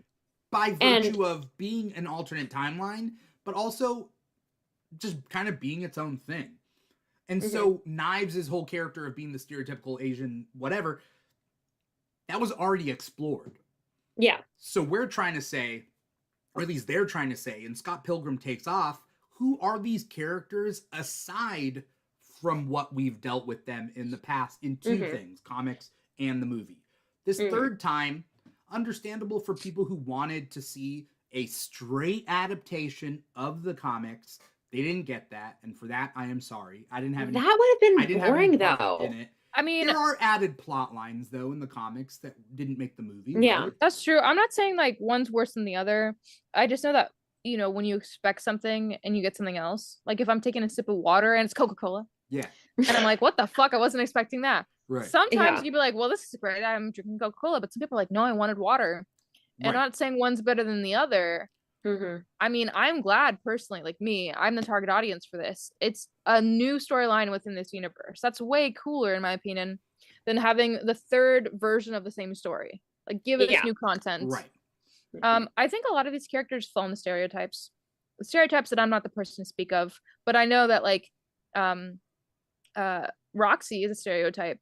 The whole relationship is a stereotype of like an angry lesbian and like Ramona being like a fake bisexual. Like that's a harmful stereotype. Saying Knives is like a stereotype also would make a lot of sense. I think like a lot of these characters are stereotypes, and now we get to see them fleshed out in the animated series. Exactly. Which I think is fantastic. I mean, yeah. I think I think first, just want to throw something in. Even the fact that they can set Todd. up the tropes first, then Yes. subvert them. So like, we Todd too have was the a trope setup already, right? All these tropes. Mhm. This show was about subverting those expectations. Yeah. Yeah, Yeah. I mean, having Todd like fall in love for the first time with a man, I thought was fantastic. It was before he was just this cold guy who's like, I'm a rock star, I'm cool, I'm mean, I don't care if I hit a woman, you know? I'm Very vegan. one-dimensional. I'm vegan. And you know, the only fleshed out part of him in the movie was just the fact that like he broke vegan edge. But here you get to explore him like literally falling in love for the first time, realizing he was never in love with Envy, and like the nuances that comes with like realizing like, oh, maybe he doesn't like women. I mean, I don't know his sexuality, but I think that whole thing was really interesting. Like he was with this girl since they were kids, and he realized that it was never really love. Yeah. And so I think these are just like small examples of like taking a stereotype and fleshing it out. Yeah. Because even Wallace, who was just this cold guy who would hook up with guys, didn't really care. Yeah, and he was kind of like, he's the gay guy who will steal your boyfriend. Yeah, which is also a harmful stereotype. But now it was definitely a trope that they leaned into for it was a trope. But now when he stole, quotation marks, somebody's boyfriend, there was a reason for it. It was a discovery of love and like a sexual awakening for this character. It wasn't just like, aha, I'm making out with your boyfriend. And also at the end, yeah, exactly, like this actually made sense. Like Todd had a discovery, and that discovery was because of and then also Wallace got his own. And then Wallace discovered Sparks are real? Sparks for the first time, which is great. That was like, so sweet. It was really cute because before he was just like a player. He was a heartless player, which is true for a lot of people, regardless of gender or sexuality. But now at the end, he discovered like, oh, I like somebody. Like he even got to break his own stereotype, which is being a cold, heartless player. You know, he finally discovered somebody. It is his growth. Exactly. I don't know. For me personally, I also just like, sometimes I think people should be allowed to just be evil, you know? I agree. And not saying that Wallace is evil, but just allowing him to be, you know, like selfish. He plays himself because he's like, yeah, the only person better to play me is me. Of course I'm gonna play myself. I love his confidence. Like, just like allowing himself to push into that character, I love. Again, I'm somebody who I love the idea of just letting characters be evil to be evil. Not everybody and that's why needs I really redemption. Yeah, and that's why I really love Gideon in this too. Personally, like, I get it, he wasn't the best, but like I loved him and Julie. They're just like, yeah, we're gonna be evil just to be evil. I'm like, yeah, good for you guys. Good for you guys. Until the very end, it was shown that like, okay, he was like coming around and like struggling a bit with himself, but when it came down to it, he is evil. And the last moment when he's like hugging and I'm like, good for you. Yeah, in the last moment when he's hugging the first evil ex, what's his name? Matthew Patel. Matthew Patel. When he's hugging Matthew Patel to like get his shit back, he's not hugging him because he's nice. He's hugging him because he's happy he's getting his empire back. Yeah, you could see in the last moment, like you could see like he's like little evil animations and stuff. Like he is evil through the end. Yeah. Him and Julie are gonna end up like taking over the world and becoming like the next dictators, and that's the people are like people are like no, that's what I'm saying. People are like season two. I'm like, well, if they have a season two is gonna be them having to take down Julie and Gideon. I would love that. And I'm sorry, but Gideon and Julie would win. I'm sorry. Yeah. Solely because of Julie. Well, Scott's kind of incompetent. Scott, Ramona but Scott doesn't have to be, as long as everybody is growing aside of Ramona and Knives could take them down together. So the growth that I saw in this is really, I thought, contrary to what Mirage Leonardo is talking about in the chat. Mirage Leonardo says Matthew Patel was also beating Gideon with no ease was incredibly effing stupid. Understandable that you would think that, because you're also going with Matthew Patel from the comics and from the movie, who is the first evil ex who dies almost right away. Yeah. There's not much more to him than that, but I think what this show does, by taking away death, it allows people to grow further. Think about, like, Matthew Patel dies, Lucas Lee dies. Who's to say what they could have done after? What are their wants? What are their desires? They're really just plot points in the original Scott's story. It's Scott's story, you know? I think that explanation for why he was characters in this. That's true. They have like whole they're more fleshed out. Yeah. But I think the reasoning behind why Matthew Patel was able to take down Gideon was because he gained the confidence by They defeating talk about Scott. it. Yeah. Yeah, so he's there was not like a just reason for it. he's not just the first X anymore. You And know, He's keep in mind, the like, X. He's the yeah, X and that he defeated he Scott says it. He says it Yeah. himself too. He's like, if we win, we were supposed to get Ramona. I didn't get Ramona, and so he acknowledges that he has been serving under Gideon. That the entire thing is, this is so Gideon gets Ramona back. This yeah, isn't so, may the best person win. This is so Gideon gets Ramona back. And so he's able to recognize that, and that's how he's able to deconstruct it, and that's how he's able to embrace his full potential. One moment. Yeah. I think Matthew Patel realizing that, like, what's the first thing that he does? He gets upset that he doesn't get Ramona automatically, right? he blames Gideon. He's like, Well, I'm just doing this for you. Yeah. And then Gideon says something like, you don't get her, I do. This is all so to benefit me. So then he gets upset. Then he fights Gideon. He's way more powerful because he's confident. He beats Gideon. And nobody else stands up for Gideon, right? Because nobody cares about him. No. Yeah, and also Gideon, I don't know if he gets his own hands dirty for the most part. He doesn't. I mean, he sends like other exes before he ever fights Scott. Yeah. Right. Mm-hmm. And Scott also, how does Scott defeat Gideon in the end? Confidence. Mm-hmm. So it's the same. That's the same. Honestly, if you think about it, because what was it? It was like self-love, self-confidence, something like that.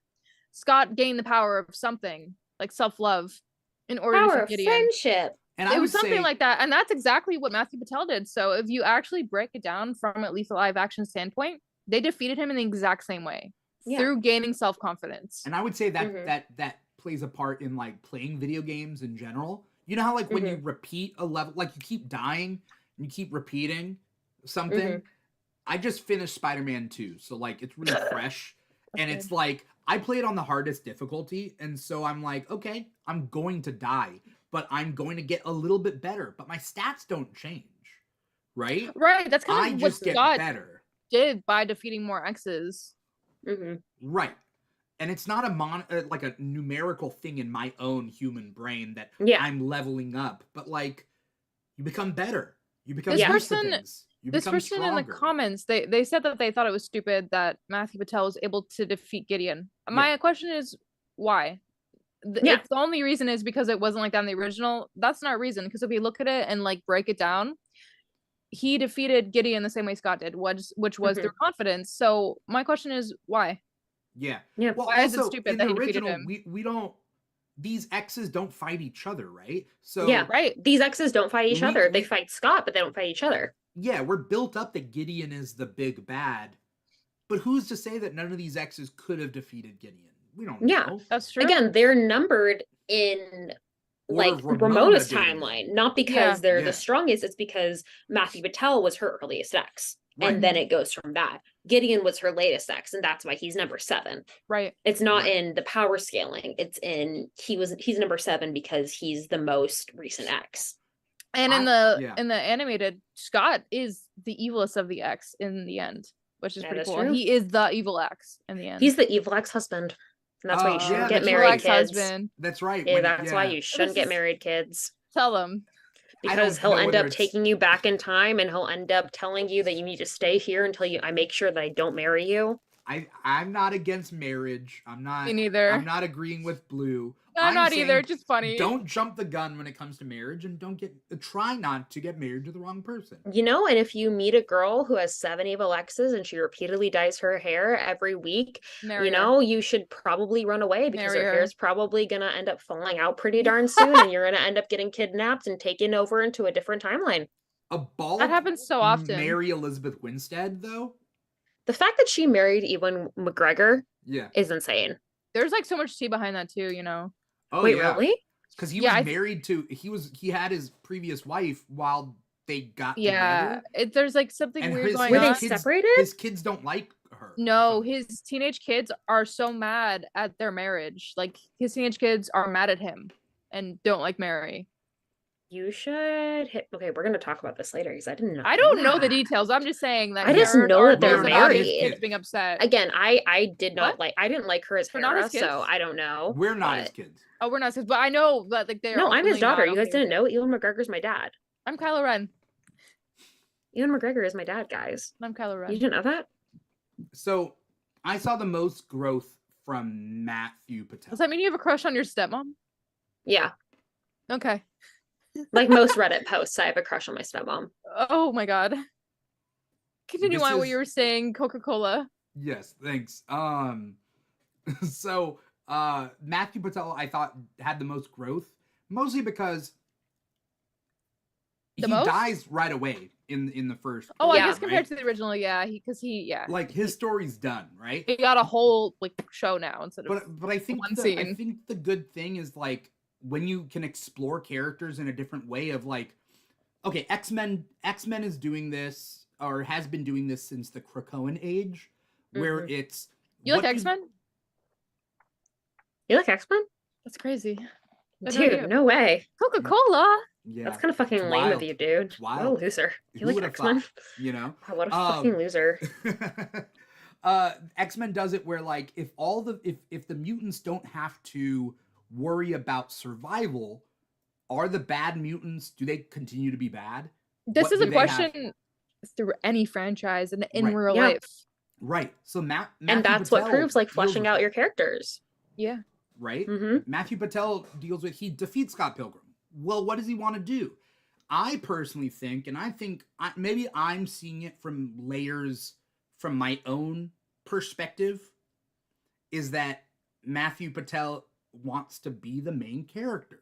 Yeah. He's tired does. of being the first in a string of 7 X's, being one cog in a machine to help support Gideon. Right? Yeah. He He's wants like, to be well, who the am I main as a human character's being? musical. Yeah. So he wants to be the main character. And he thinks that sure, becoming the leader makes him the main character. I right, love that for him. right. But really, he wants to perform and have adoration, right? Yeah. He wants Like people he to like doesn't him. need to hurt people. He just needs to have some applause every so often, right? He just needs to be a Broadway actor. Yeah. Yeah, I also want attention. yeah.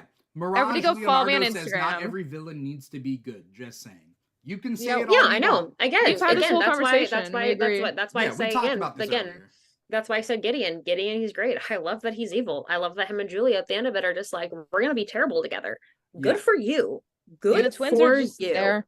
The Twins are just there. like, The twins are They're just just there. there. I don't They're know. they're sucky. They're like, listen, I'm in college. I've been in college. I've known plenty of guys like the twins where they see these freshman girls and they're like, yeah, they're going to be really easy to get with. They're going to be super easy. that you know. continues throughout life. Which And that girls just are continues easy? throughout life. Which girls Yeah, are quote easy, right? unquote. Yeah, it's like, I'm going to do that. And then, oh no, Ramona played us both. But Right. circling back to this comment, not all Still the bad most people boring. have to be good. But when you look at Mhm. 7 people in a row, how Mhm. are all of them the villain? I mean, they could Exactly. be, but are they? Like, Especially what when is they're- the reasoning? I think it would be lazy to say that they're all just evil. that would be a pretty like Mhm. 1-bit writing. And even in the movie, they're the League of Evil Exes and they all die instantly. But even then, I mean, look at Roxy. I'm not like Roxy's totally evil. No, Roxy's hurt. You know what I'm Yeah. saying? Like all of these people are just they're heartbroken. Mhm. Even like In Todd and X-Men Envy. does that too, right? Yeah, so Mhm. not every single villain has to be good, Right. but also not every single opposition to the main character has to be evil. Right. And then same with the main character. Not every main character is inherently good. Right. Like, I'm I think reading what you said Berserker from earlier- Boom Studios. That guy is a bad guy and he's the Who? Yeah. protagonist. It's like you said Berserker. it, and Sam, you said Oh, it best yeah. earlier. Scott is the protagonist, but he's not the hero. He isn't. Yeah. Right. And I think So that's if he's beautiful. not the Let's hero- paste that on the wall. Let's paste he's that on n- the wall. If he's a protagonist and not the hero, then are the antagonists then not also the villains exclusively? See, it's Big nuance. thoughts. Nuance. Out of 7 of them, yes, it would make sense that one who organized it and was the one so overcome with jealousy, who wanted to kill Scott in the first place, remains the big evil. Right. The other ones who are literally just cogs in the machines, they're just pawns in Gideon's game. Mhm. Why would they be the same level of evil I as mean, him? Right. That doesn't make And the sense for the same narrative. goes for like the main movie too, and the main comic. Mhm. Gideon is the worst out of all of them. He He is, and remains they're- like he is the worst out of all of them. The other Yeah. ones are just being used. They're literally being killed. Yeah. So- Mirage Leonardo seems like he has a lot of thoughts, and that's fair. If you hit me up on Instagram, And we'll see what we can do about getting your thoughts out there in a little bit of better capacity. I do think you're misrepresenting something interesting. Mirage is saying you literally, and I'm assuming it's me, said that 5 minutes ago that making villains good in the end is better because it fleshes out their character better. That's not anything what I said. What I said is character growth. So a character like Lucas Lee, can I say he's 100% good, or that he's not? He would be not a dick if Ramona treated him better. No. Can't say that. We can't say that. He has a terrible reason to be a dick, to be honest. Right. Some girl broke his heart at like 14. Oh my god, dude. Right. But that being said, I like his character growth, that he was actually able to find true friendship, in my opinion, true friendship with Goose. Goose? Was that Gideon's real name? Goose? Yeah, Goose is his ending name. So yeah. Lucas Lee, I love that. He's not good. It's that he showed growth. He's neutral. One could really. say that Matthew Patel is not good. He could still be selfish. But what is his want outside of beating Scott or getting Ramona back? And as human beings, we all have multiple wants and desires, and some of our wants and desires are layered on top of each other, right? Mm-hmm.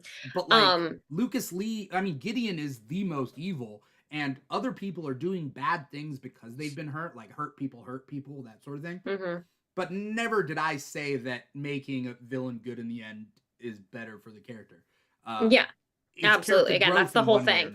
These characters had growth and closure. I don't think any of the exes were good guys. Yeah. They were just people. Except for Gideon, who was just evil, in my opinion. I think a lot of people also interpret the term growth as that they need to become good at the end. Right. For me, growth has always meant that they become much more complex characters. Yes. Instead of having these one-dimensional ideologies to them.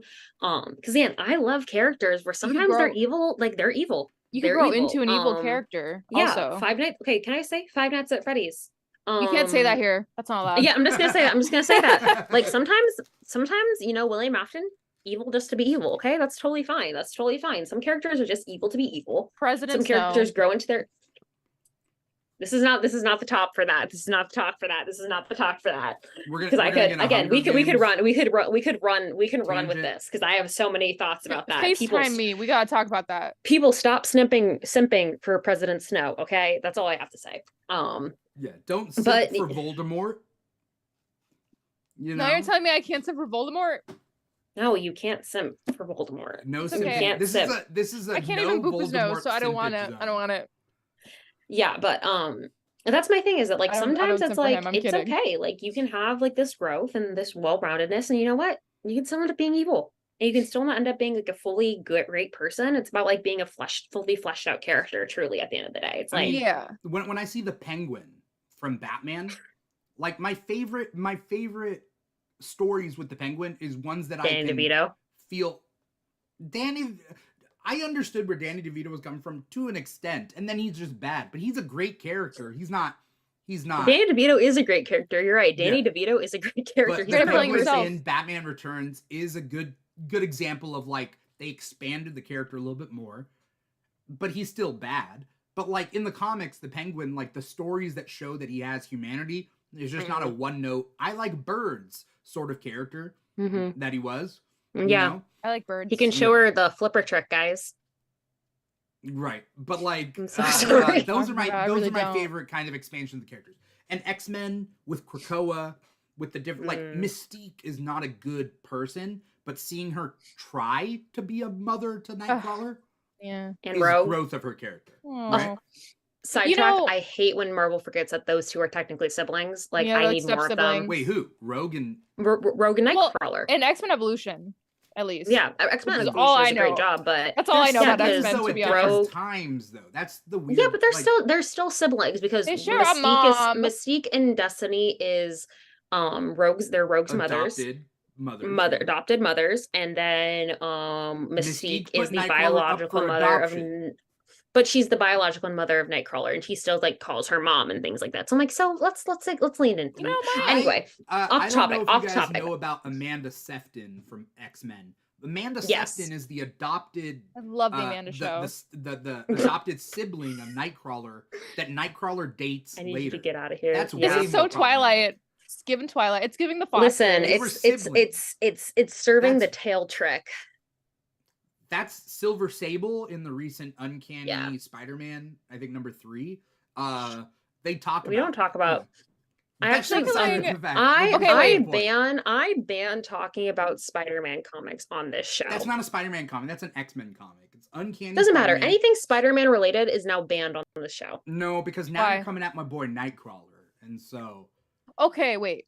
I'm gonna circle back to Scott Pilgrim for just a moment, if that's okay. We should. These characters, once again, I think even circling back further, if we go back, I'm like, they're breaking stereotypes. These people, we only saw them in the brief instance where they were motivated to kill Scott. Outside of that motivation, when that motivation is taken away, they're not good or evil if you think about it. They are just selfishly motivated. Yeah, they're Now people. we get to see the humanity in people, and we're like, they're not evil. That doesn't mean they were redeemed in a way. I mean, some of them Right. tried their best to become better, but I don't think anybody was truly redeemed.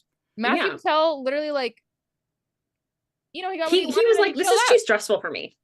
He was done. He achieved his goal and he was done. He didn't apologize or ask Mhm. anybody for forgiveness. Todd and Chris Evans, Superman and the Captain America, they, outside of their motivations, were fleshed out, and when they're honestly just neutral people. They were doing pretty selfish things, but they never, I mean, nobody actually redeemed themselves. They all Yeah. just got closure. If anything, they just talked about what happened in the end of their relationship with Ramona. And that was like the closest thing we got to them, like, redeeming themselves, was like, we were young and stupid. But they never actually like did anything to But redeem themselves way, per se. Right. For like what you just said, young and Neutral. stupid, I They- feel they like did all that kind of is team like up a very against Scott crux. at the end. That is true. That The is true. future Scott. But I feel like what you just said about like how they were all young and stupid is a very important part, because Lucas Lee, like, yeah, they were like 14, 15 years old. And he can't say villainizing Ramona for being 14 and running away. Yeah, and I think that remains a really big part. I mean, I do think it's important for Ramona to acknowledge the point, like, when she hurt people in those times and how that affects them later on. And she would always run away, right? Really, And she was the she one would who always run redeemed away. herself in this show. She was the one with the redeemed redemption. herself. She redeemed herself. She acknowledged that.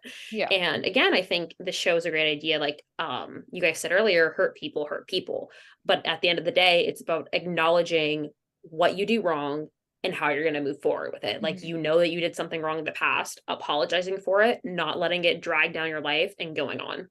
Because you have a choice whether or not to acknowledge your past and acknowledge your wrongdoings. You have a choice to accept them, and you have a choice to either dwell in them or move forward and learn from your mistakes. Yeah, the evil exes, I feel like we're on that border, because like a lot of them were like, they had a heart to heart with Ramona and were able to move on. Both sides apologized. I mean, but the twins, obviously, they didn't get that. Yeah. Gideon never got all that. they said about the twins was, "Oh yeah, we're cool in the future." Oh yeah, we're buddies in the future. Yeah, that's literally it. The twins, again, I think we can agree they were simultaneously the worst and least fleshed out. But now that we've been talking about it more, I feel like that's okay, because they were the weirdos who preyed on the freshman girl in college. They're in their own world, I think, and I think that's the point of them. We can't flesh out every Twin character in a cest? sense in 8 episodes. That's actually weird. I'm sorry that I why said- they do the same girl? Why do they do that? They didn't know. They didn't know? Did they? They didn't know. That was the whole point, right? Sure. But they were both players, right? Yeah. That's the whole thing. Cum si, cum sa. Some people Kumquat. just want the very simple stereotypes, very simple comic books, bad guy, good guy, that's it. Not everybody wants their characters fleshed out. That's okay. You don't have to, you could ignore the show. Right. That's kind of the beautiful thing about it. You have to watch it again. Same with the you movie. can also think that the comics are better than this show, which is fine. Yeah. In fact, I do want to take another dive back into the comics. It's been a while since Yeah. I read the comics.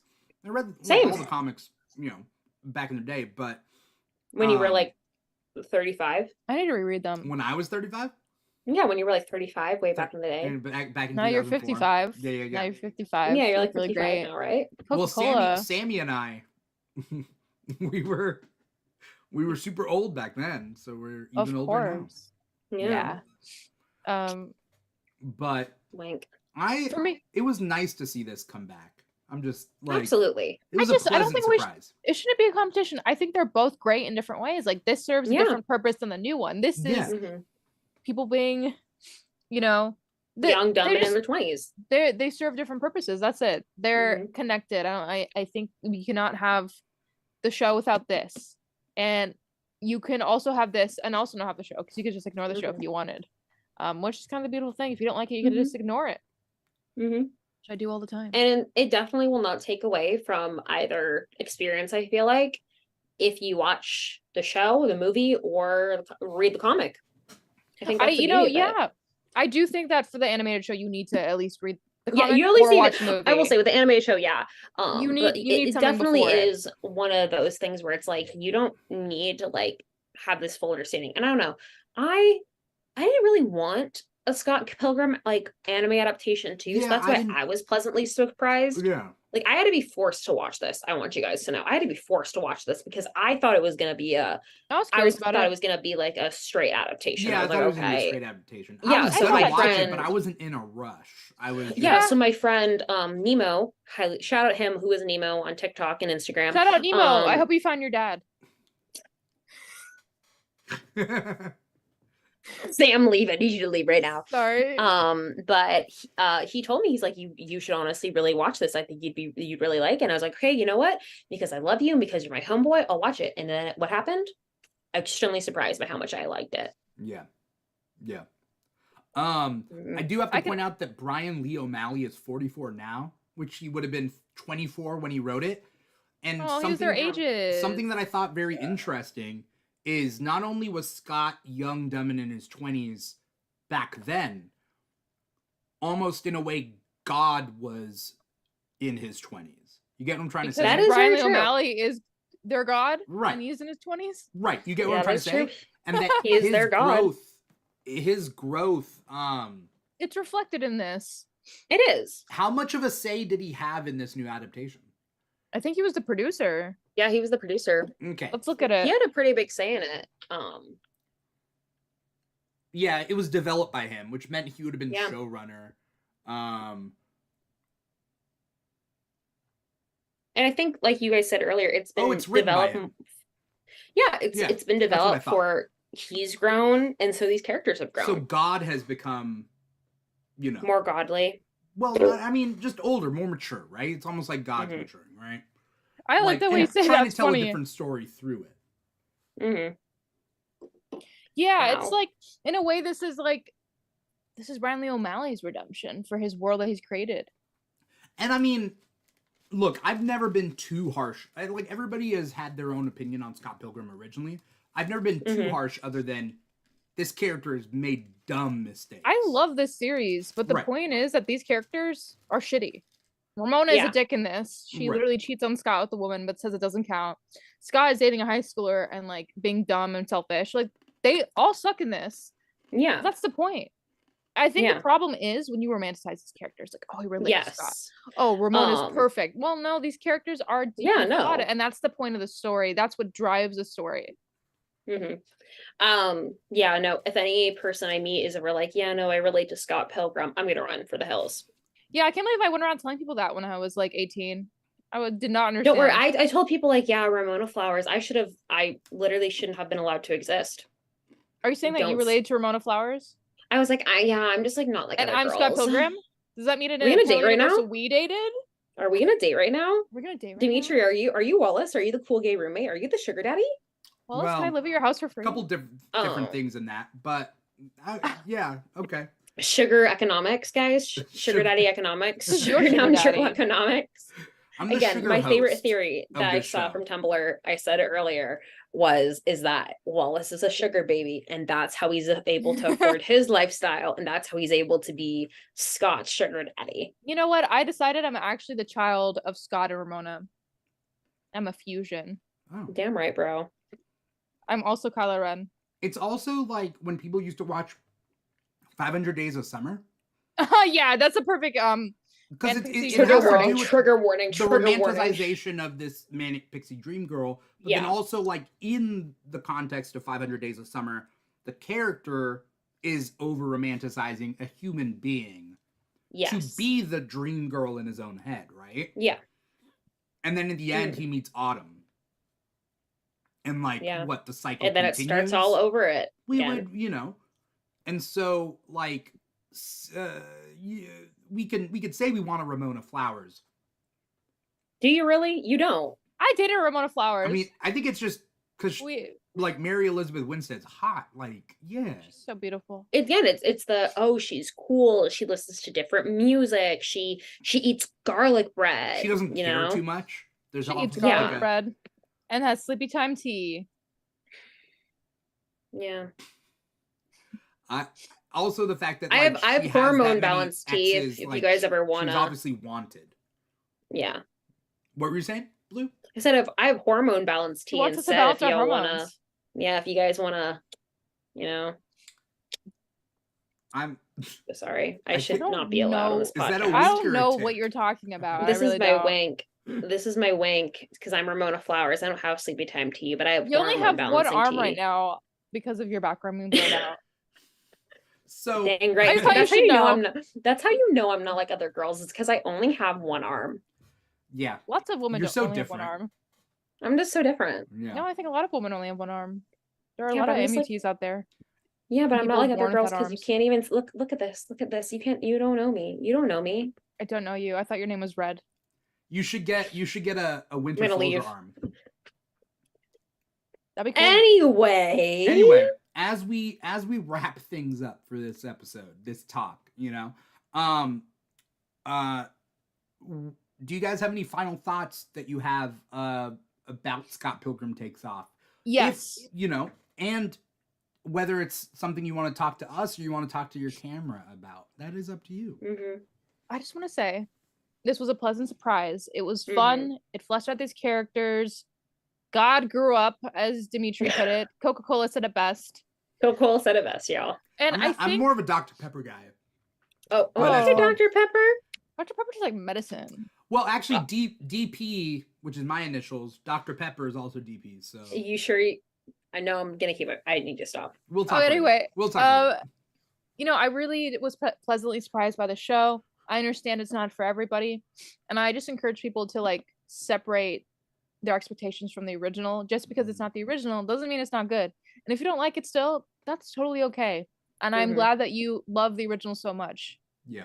Keep that love. Keep the love. Not the hate. Keep the love up there. Yeah.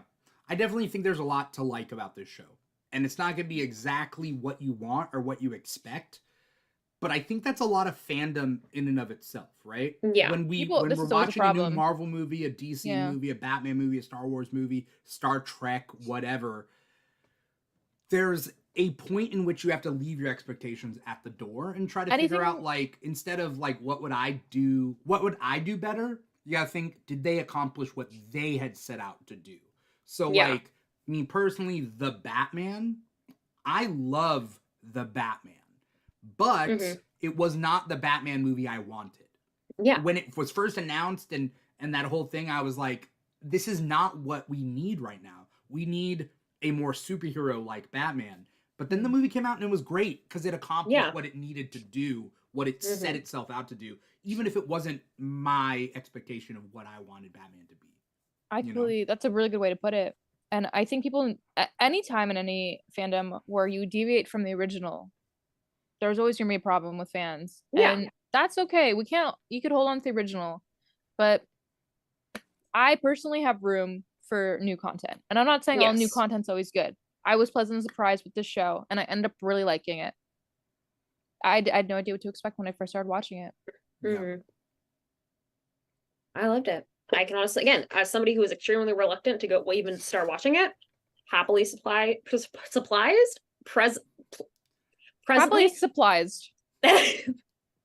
Same.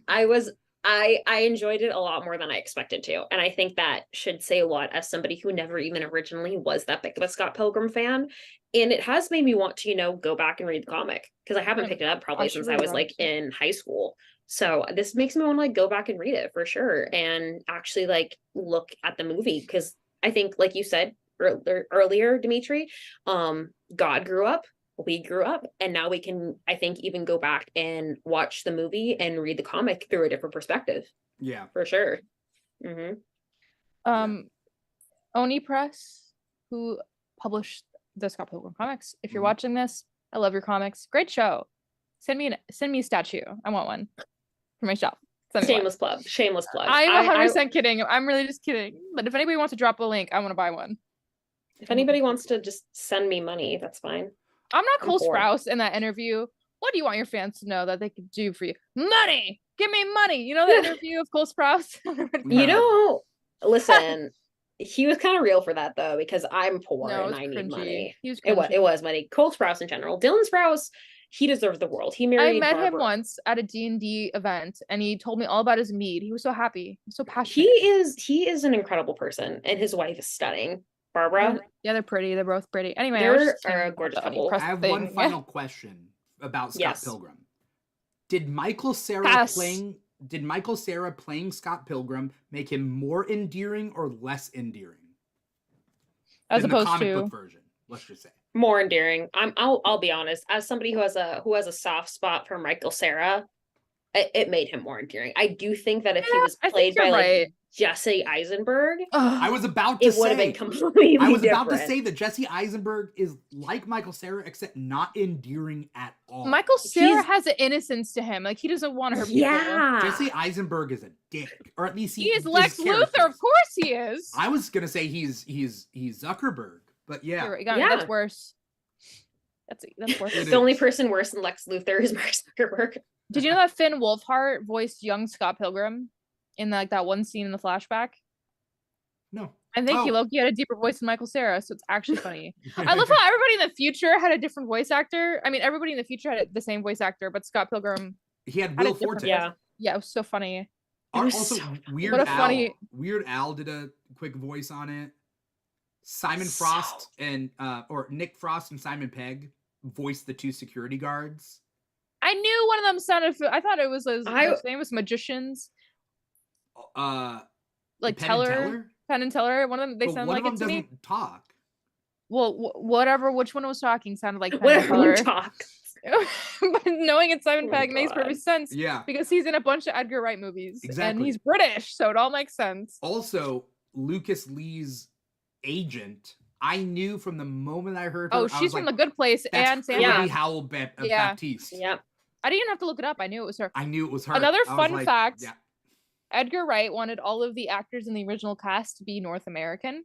Everybody was North American except for Matthew Patel. He was British, but went into the audition and slated in an American/Canadian accent and fooled him. He's Oh. the only non-North American actor in it, Yeah. and he tricked Edgar Wright. He's also in New Girl. He is a new girl. That's where I knew him from. What? He's the one Yeah, that he Cece's plays. supposed to get married to. And then Oh my he marries. God! And then he marries Taylor Swift, and he's I like, know "I what want to you're get talking- married in a Presbyterian church. I want our children to be backpackers. I don't care if your mom says that I'm too tall for you. Matthew Let's go Patel to married Vegas Taylor and get Swift. married." Matthew Patel married Taylor Swift. I Taylor didn't make that into a poster. I'm putting that on my Etsy. Okay. Mhm. Yeah. Well, Matthew Patel married Taylor Swift. not in real life, because Taylor Swift wouldn't. You better watch your next couple words. Oh my God! Imagine somebody Taylor has Swift only to dates white guys. No, wait. Okay, I'm not. Your mom only dates white guys. Nope, my mom clearly does not. I was My gonna mom- say that whoever dates Taylor if we're Swift has talking to about my defeat her mom's, evil exes. my mom's taste in men is very diverse, but I cannot say the same about Taylor Swift's taste in men. Well, I can't say the same about your. I don't have any I'm good not- I'm comics not- right now. That's whoever dates Taylor Swift has to defeat her evil exes. You know what? And there's a lot As of they evil sh- exes. She got a Fuck you, lot. Joel. That Learn- would be kind of funny. Yeah. Has Robot Chicken done They have that? to fight Like, Loki. Come on. They have to Bro, fight I- Loki. And John Mayer. Mysterio. Not And- John Mayer. Stop. John Mayer is one of her exes. Yeah, he is. I know, no. I mean, like, just stop. Like, that is a man he was like, she just turned 18. And Yeah. again, I'm somebody who's in the Swiftie lore, so I'm like in deep. Yeah. Anyway, just John saying Mayer, saying if you- maybe. John Mayer, if you're watching this, count your days. Yeah. You're gonna have to form a out your league. We're gonna days. fight you. Get She your league should- of exes together. Yeah. Anyway, I have thoughts about it. So that's neither here nor there. We're not going to do a Taylor Swift episode, and it's okay. It's there actually.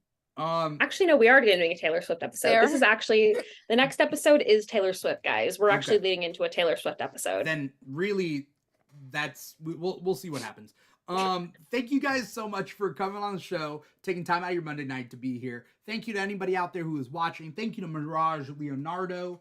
Thank you. Thank you to anyone out there who is watching us on youtube.com/The Keeg Show or twitch.tv/The Keeg Show, or listen to the podcast wherever you get your podcast from. Apple Podcasts, Google Play, SoundCloud, Spotify, and iHeartRadio. We're on all those podcast apps. This episode and other episodes. Now, this episode is the Keeg Talks. Scott Pilgrim Takes Off, of course. But the Keeg Talks is a bunch of other stuff. We just did we did a kind of retrospective on the Blue Beetle movie. We did Loki season 2 and the Marvels. Like, these are all past episodes. Ooh, the Marvels. You know, Yes. that you can definitely go look up. But before we get going, Sammy, where can we find you? What do you got coming up? Anything you want to plug? Quickly, I would like to apologize for being annoying. Apologize to everybody listening. You don't have to- Second, You're perfect. love you. You're incredible. You're adoring. You're amazing. If anybody says Yeah. otherwise, I'll fight them. thank you so much. I need that. I'm just Sammy the Monster everywhere. SAMIDE Monster. I'll be at LA Comic Con, so if you're there, come say hello. I will be there, and I will Be nice say to me. hello. Don't be And nice. You can find me also on the Boom Studios page, making content with them. Very That's nice. That's where I'm at this day. That's me. Boom. TikTok and Instagram. Do you Boom. do you ever finish your videos like, boom? You should. You know what? I'm filming after this, so I'll do that just for you. All right. Damn, Thank look you. at Thank you. you. Thank you. Thank you. Wow. Blue, what do you got coming up? Where can we find you? You can find me at Crybaby Blue on Instagram and on Twitch and on TikTok, CRI Baby BLU. And I'm actually going to be changing my content a little bit. I'm going to start talking about a lot more independent comic brands.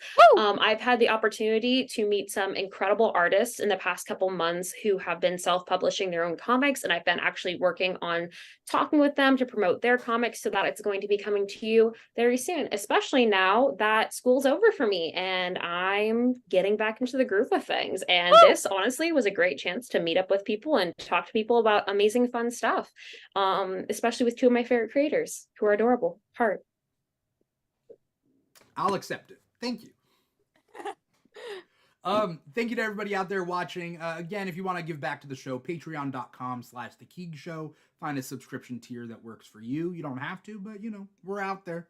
If you wanna give back to the Keeg. Now the Keeg, we do a couple different shows a week, but you can find us on TikTok and Instagram at The Keeg Show. We're also on other social media at The Keeg Show / The Keeg Show, whatever. But TikTok and Instagram are our two biggest ones. But our other shows, we got Comic Talk every Thursday. We would talk about DC, Marvel, and indie comics that came out that week. And then the Keeg Talks as well in the new year, because the new year is coming up. We will be adding a couple new shows here and there, so definitely stay tuned for some of the new programming that we have. We will also be at LA Comic Con, so definitely stay tuned not only for updates there, but also content that we're going to be filming there. So definitely, stay tuned for that. Other than all that, yeah, that's pretty much it. Thank you guys so much for coming on. Thank you guys for watching. Once again, I'm your host, Dimithri Perera, and this has been the Keeg Talks. Scott Pilgrim Takes Off. Bye-bye. Bye. Bye.